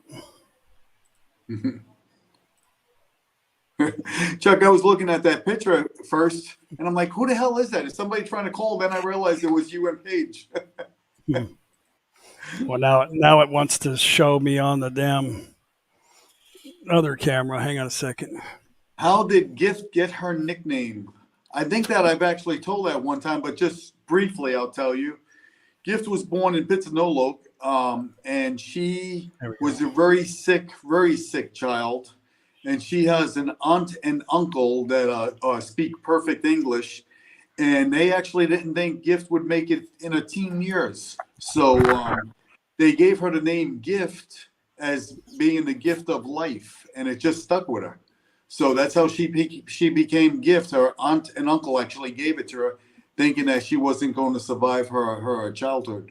So, but I'm very lucky and fortunate for me, she did survive because I got a great lady. So that's just a short version of the story. Or you can give a shout out here about JJ's. How is JJ and I'm satisfied with the work and after the sales service? Would you recommend? Yes, JJ, I'm very satisfied with we, Gift and I are both very satisfied with the work that JJ does. He's a man of his word, and he's I would recommend him. if I ever built a house again, which I won't, he would be my builder. But just in saying that, now JJ only builds in the province of Pachuap. He doesn't do any home improvements or anything like that. He may do a few here. He's doing an extension on one of the beach cottages in Top Scare, but for the most part, he's a builder, and it's just in the province of Pachuap. So if you're not in this province, I'm sorry, he can't travel that far. So he's a very busy man. He's actually building some villas on Top Scare right now, and he has several other projects in the working. So yeah, I'd recommend him. You may have to wait a few months to get on his list if you want him to do a build for you, but it's going to take a while, I believe. But contact him. I put all of his contact information in all of my home build videos. So if you want to talk to JJ, just reach out to him in that contact info. Thank you very much for the compliment. It's good to be a positive influencer and help people. Thank you for that. Here's one here, multi-faced Shay. Multi-faced Shay. Is that right? Multifaceted? I don't know what that says.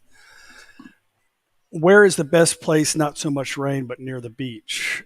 Let's see. I don't think anywhere in Thailand. I mean, there's rainy season, which I call it monsoon season, and it kind of changes a little bit. But the best thing to do is be a little bit flexible. You can move from one area to the next, and to escape that, stuff. But I don't know that there's just a place that's drier.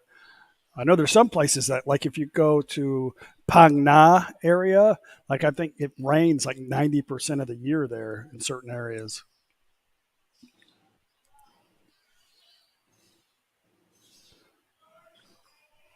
I was going to be a little sarcastic just fooling around, but I decided not to. Well, why stop now? I know. No, I was ready to say, I got a beach cottage in Top Scare for rent, and it doesn't rain inside that, and it's right on the beach. Just kidding. It's not raining today, huh? It's been raining by us. It just seemed to slow down right now, but it's been raining all night and all morning. All right, Brock, have a birthday lunch. Going to check out, having a birthday lunch. Have a great day everywhere. Brock, is today your birthday? Happy birthday, sir. Thank you very much. Happy birthday, Brock. Brock, hope to meet you one day. Brock is a moderator on this channel and a couple of other of our friends' channels. Seems like a pretty fun person to hang out with. I think Australians and Texans seem to get, not every Australian, but seem to get along pretty well with the Texas sarcasm. Thanks for showing up. Mike's in the house. Good to see you, Mike.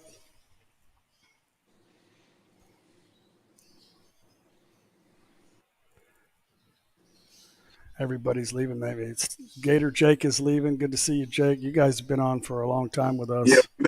Oh, shit. How long now? I can't even see. Yeah, 3 hours. Holy crap. Time goes by Dude, fast. you talk way too much. Yeah, okay. Bullshit. I call bullshit.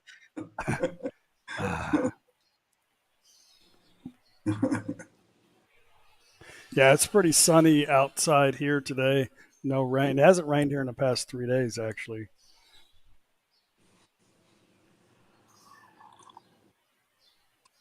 Yeah, happy 38. Brock is coming too, I think, around Christmas time. So if I can't convince Dave to come do the Christmas thing, then I'm going to be hitting up Brock to do that. Richard, thank you very much. I appreciate that, sir. Thank you.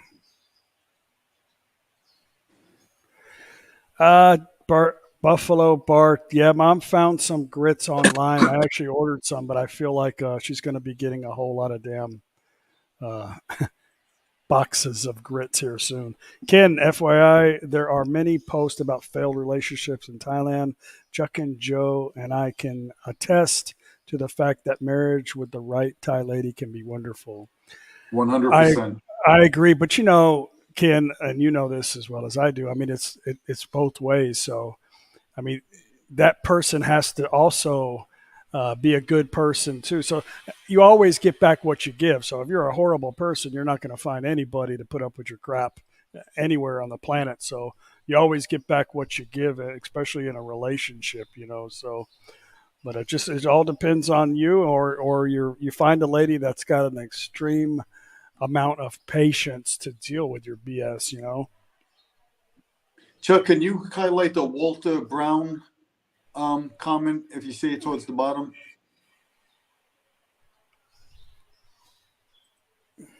You see that? Dealing with cancer for the past for 7 years, 2019. His survival rate was 10%, lost 50 pounds. When I started watching you in the hospital, you changed my mind and helped me a lot. Well, That's pretty awesome. Yeah, yeah. good to hear that. I met a guy when we were traveling, and we were all traveling together actually in Kanchanaburi. I think I told you the story. That guy wanted to meet up, and I met him. He said that same thing. Like he had no interest in anything, and he just happened to stumble across. He was in the hospital with cancer. I can't remember what type of cancer he had, but he'd never had any interest in Thailand or anything. He just accidentally stumbled across my videos and started watching them. He said it gave him the idea to come to Thailand because he loved to see what he saw in the video. And he said, I feel like it saved my life. It gave me strength to get better, to recover so that I could do the thing. And man, it was really a heart warming moment, you know, so still thinking about it now. Well, wishing you a full recovery, Walter, and glad to hear things are going well. Yeah, that's really cool. Mm-hmm. It's you know, sometimes we do have a positive impact on people's lives, and that's one thing that makes it worth showing our journey, you know, to me. You know, Yeah. I'm always willing to help people out, always try to, and I know you do the same thing, you know. Yeah. One of the blessings of being on YouTube. I had a great girlfriend for most of the time I spent in Thailand. I found most of her family great and got along well with them. I miss her 2 boys who now have joined the Thai Navy. I think it's a lot of difficulty sometimes for people to understand the culture and families. And you hear a lot of negative stuff on the computer or on the internet world about, you know, what do they call it, the sick buffalo stories, you know, where all these foreigners have been victims, you know. But, you know, I don't feel sorry a lot for these victims to allow themselves to get into these circumstances, but a lot of it is always a misunderstanding, you know, and they're not willing to be part of the Thai family mechanism, and they don't want to take the time to try to understand how the culture works in the family, and they just think somebody's out to get them because they're the ATM foreigner, you know what I mean? But I mean, even if the person was to have a relationship with a Thai man, everybody has an obligation to help support the family. That's just kind of how it works in Thailand. So, yeah, there are some bad people out there, probably quite a few, and a lot of the stories are legitimate. But I think a lot of times they don't give it a chance to try to or lay it out like, this is all I can do for you. This is what I've got, and this was what would make me happy to help, and that would be it. Anything beyond that, I can't do, you know. But if you become a victim, I think a lot of that is your own damn fault. But Chuck, here's one. Howard Glickman asked if prices are going up in Thailand. He asked because Gift went to macro. Really, I don't know. I think Gift said that maybe 2%. I haven't really seen. I don't shop, so I haven't really. I wouldn't know, to be honest. But how about you? You usually go shop and get Chuck. I mean, the price of meat has gone up, but I'm horrible with pricing. Like I don't look at something. If I see it, I just get it. I rarely, like, if I want it, I don't think that's going to really put me in. You know, I have to start reevaluating my budget because I want to buy, you know, some imported Cheetos or something. You know, I'm very bad about looking at prices, but I don't know. I haven't really noticed it too much about. I know fuel went up. I noticed that. You know, diesel fuel went up to rent up the dollar. I really don't notice it. Yeah. Yeah. Well, now that's pretty Yeah. good. We got an advantage. I use my credit card to buy fuel, so I always Yeah. get whatever the exchange rate is on that. All shall travel. Chuck, you spoke about a loss of something that changed your life and has stuck with you. What was it that you saw that changed your life path? I don't know if you watched the video or not, but it was like you see somebody coming at the end of their time has expired, and you're having a conversation with this person, and they realize that all they want to do is live. They're not worried about the what ifs, right, or the things, their accomplishments and stuff like that, and just made me think, when you're in that situation and you see somebody struggling to just try to figure out a way to live. And I think it's important for us to realize this early, to live life, because no matter what you do to try to extend your life or this and that, everybody's going to have their last moment, and or maybe not. It just depends on how it happens, but it's going to happen. And I just realized for my own I just saw things that kind of opened my eyes to life versus the accomplishments, or trying to make the world happy that doesn't give a shit about me, really.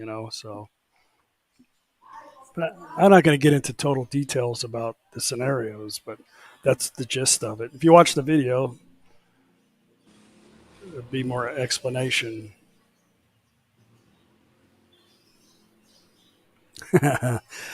Gary, Chuck, I noticed, if you would notice, Chuck, your Haribo Cola gummies went up in price. I don't know. I think that's the first time I ever bought them, so I can't really relate to what the price was before that, but I'm sure things have gone up. The people that are suffering are the Thai people, the ones that are living here on Thai money.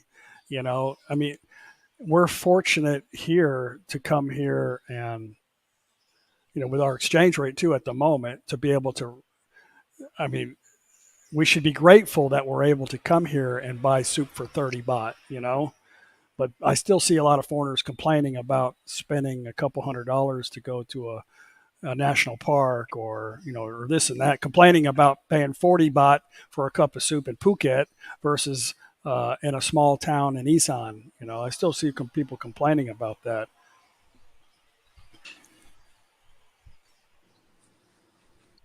Mitch, I think that's one of your favorite things too. Mitch should know the price variance in the gummies. Actually, Mitch kind of turned me on to those Coca Cola gummies.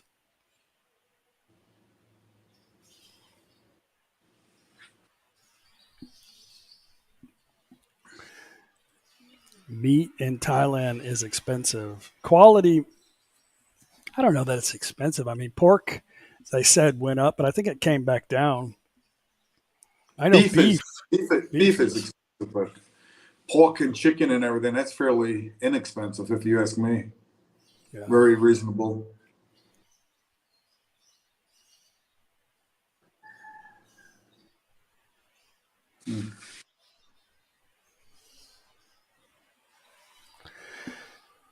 Alex says, talking about money, I have to say that I am jealous of Chuck and Joe and their chairs. I am buying one today. I'm using one of my dining room tables. You cheap bastard.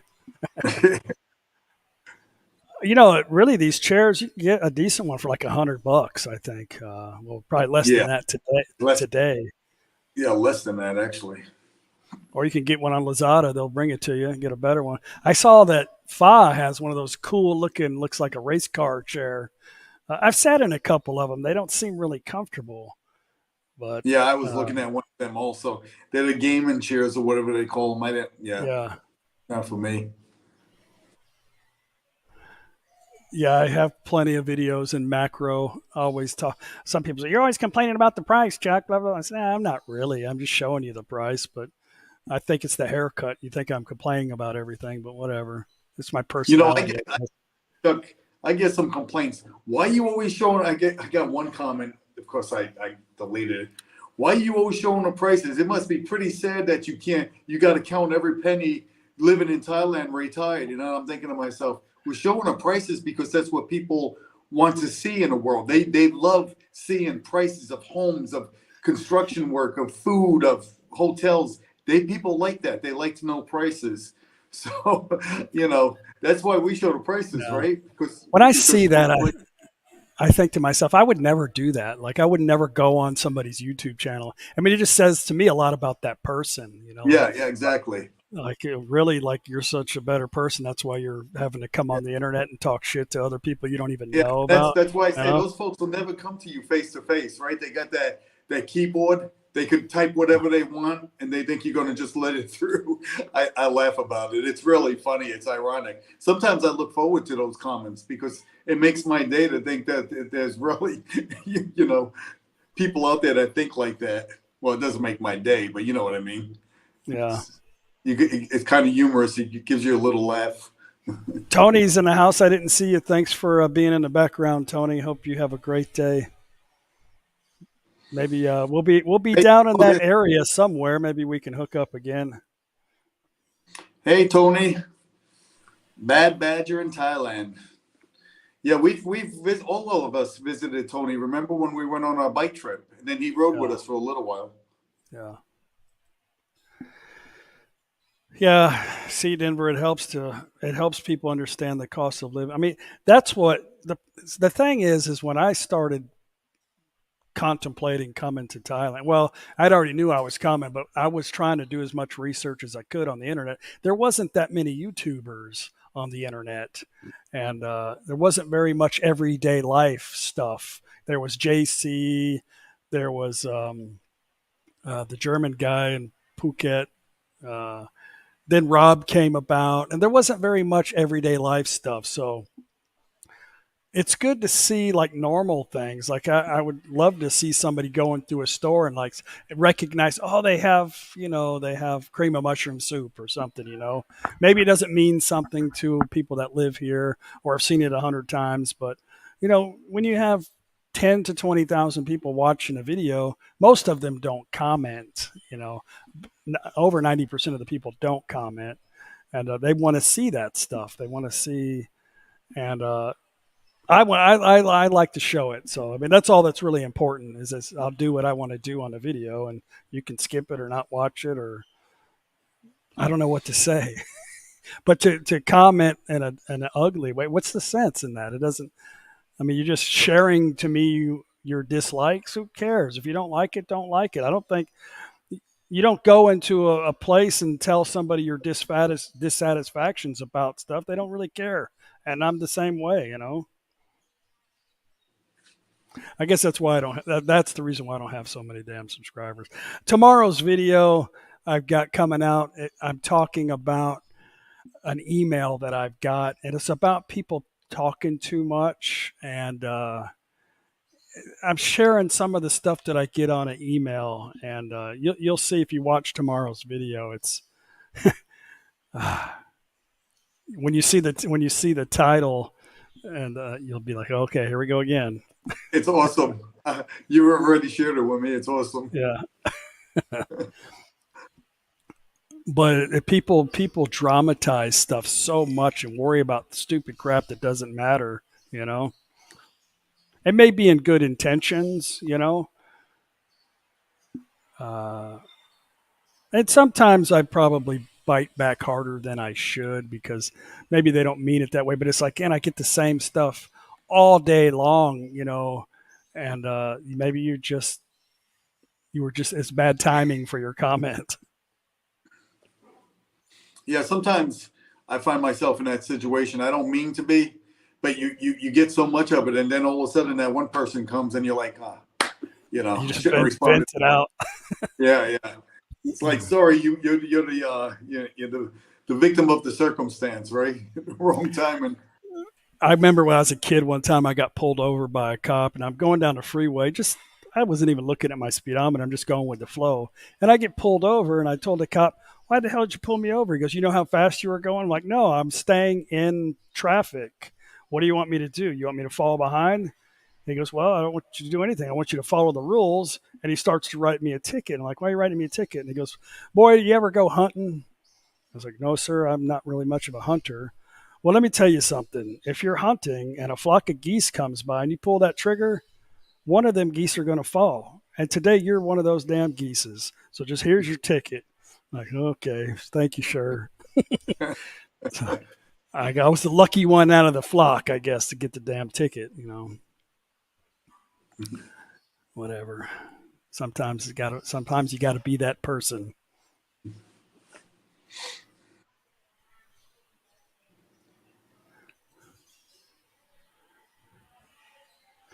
I don't know. I know inflation is pretty bad everywhere, and I'm glad to find myself in a country where things make sense. Like things aren't overinflated because, I mean, if you've ever owned a business, you know what it's like to run a business. You know what it takes, the cost of doing business versus making a profit. You don't do anything without a reward. Like you have to be able, if you're going to take your time to do something, it has to be rewarding, with a profit.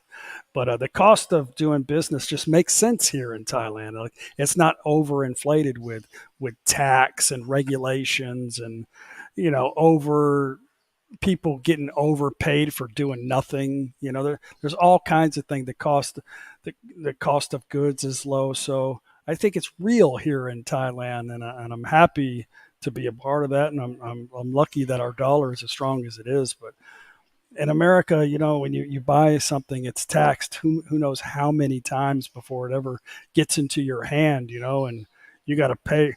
I've owned a couple of automotive shops, and all the taxes I had to pay and the regulations and all the specialty equipment that you had to have to be able to operate the business. This stuff's expensive, certain chemicals and all these things you had to have. It caused the cost of doing it, business to be really high, so that your customers are going to absorb this. You're not going to absorb it. You what's the sense in doing it? If it's gonna come out of your pocket. And I think a lot of people that don't have never owned a business, they don't recognize these things. That's all I got to say about that.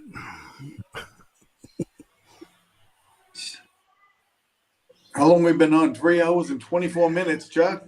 I think we're gonna have to go because my eggs are cold now. So, but that's You okay. didn't eat. I ate mine. A couple of pieces, here. I didn't suck it down, I guess. So, I did. anyway. I did. I'm glad I could keep you entertained, Joe, for 3 hours. I think that the live stream went well. When we get to your house, we'll set you up and hopefully Cool. I can convince you to do a test run of Cup of Joe. Yeah, we'll see. I'll try my best, guys. We're looking forward to seeing you and Paige, of course, and Kara, our new neighbor. We're really looking forward to that. And our other neighbors, Mike and Nicole, Vince and Gail. Yep, it's going to be nice. It's going to be an awesome, awesome Thanksgiving. Yeah, things are gonna be different here pretty soon. But I think everybody's excited to see Mom getting into her new place, and I know Mom's excited about making it her own. We're going to take her shopping and do some things, and I'm glad that she's happy to share that. And I think I know from the comments that we've helped a lot of people with them have different thoughts about, oh, maybe I can do this, or maybe I should think about doing something on my own. If she can do it, getting healthy and stuff like that. So it's been real good, but we're going to have to spend a lot of time in Prachuap. So, which is good. We like that area. So, well, we're happy you guys coming here to spend more time.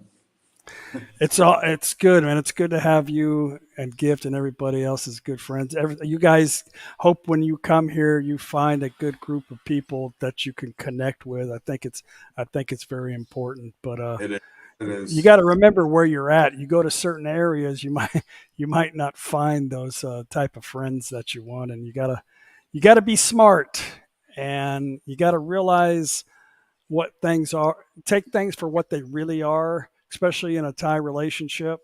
If you're an older gentleman and, you found you a young, beautiful girl that says everything you've never heard in your life, you kind of got to recognize what things really are. I think that person will still take good care of you, but you're going to have to take good care of them. I think relationships with that will work, but you have to, you have to give back something good to get something good in return. So anyway, that's a different story. We don't want to drag that on, but anyway, thanks a lot, Joe, for coming on. Thank you, No, thank you. everybody. I know you got stuff to do. You got to go make a video with an update of, the houses and all that stuff. So, Well, we have the AC guy coming to service 4 okay. ACs today, and it's going to cost Ah. me $60. Well, I was going to make a video today. I don't know if I still can. I think our Lao friend has just arrived. She brought me some Vietnamese sandwiches from across the border. One of my favorite things. She brought them here for me. So Your mom's going to your mom is going to shoot you for not eating that breakfast. I know what I'm you're going to thinking. I'm going to eat the breakfast, but this will be something for lunch. So There you go. Well, it's brunch time right now, Chuck. all right, guys, we'll see you tomorrow. Check out the video tomorrow, and don't forget to. You guys have to subscribe to Gift and Joe's channel. If you haven't, I don't understand why not. You guys are awesome. Not like me. You guys are very Bullshit. super positive and very energetic, and I think it's definitely a plus in the Thailand YouTube community to have you guys around. So we'll see you. Same with you, Chuck. I'm sure I'll talk to you a couple times on the phone, at least today anyway. So Yeah, we will. We'll talk offline. All right. Well, hey everyone, thank you for joining us on this live stream. We appreciate it. And if you haven't subscribed to Chuck yet, Chuck and Paige, you need to do that as well. No time to be sad. I mean, missing some great content. I can't do content like Chuck. I don't have the energy. all right, guys. Thanks again. We'll see you tomorrow. Bye. Bye-bye, everyone.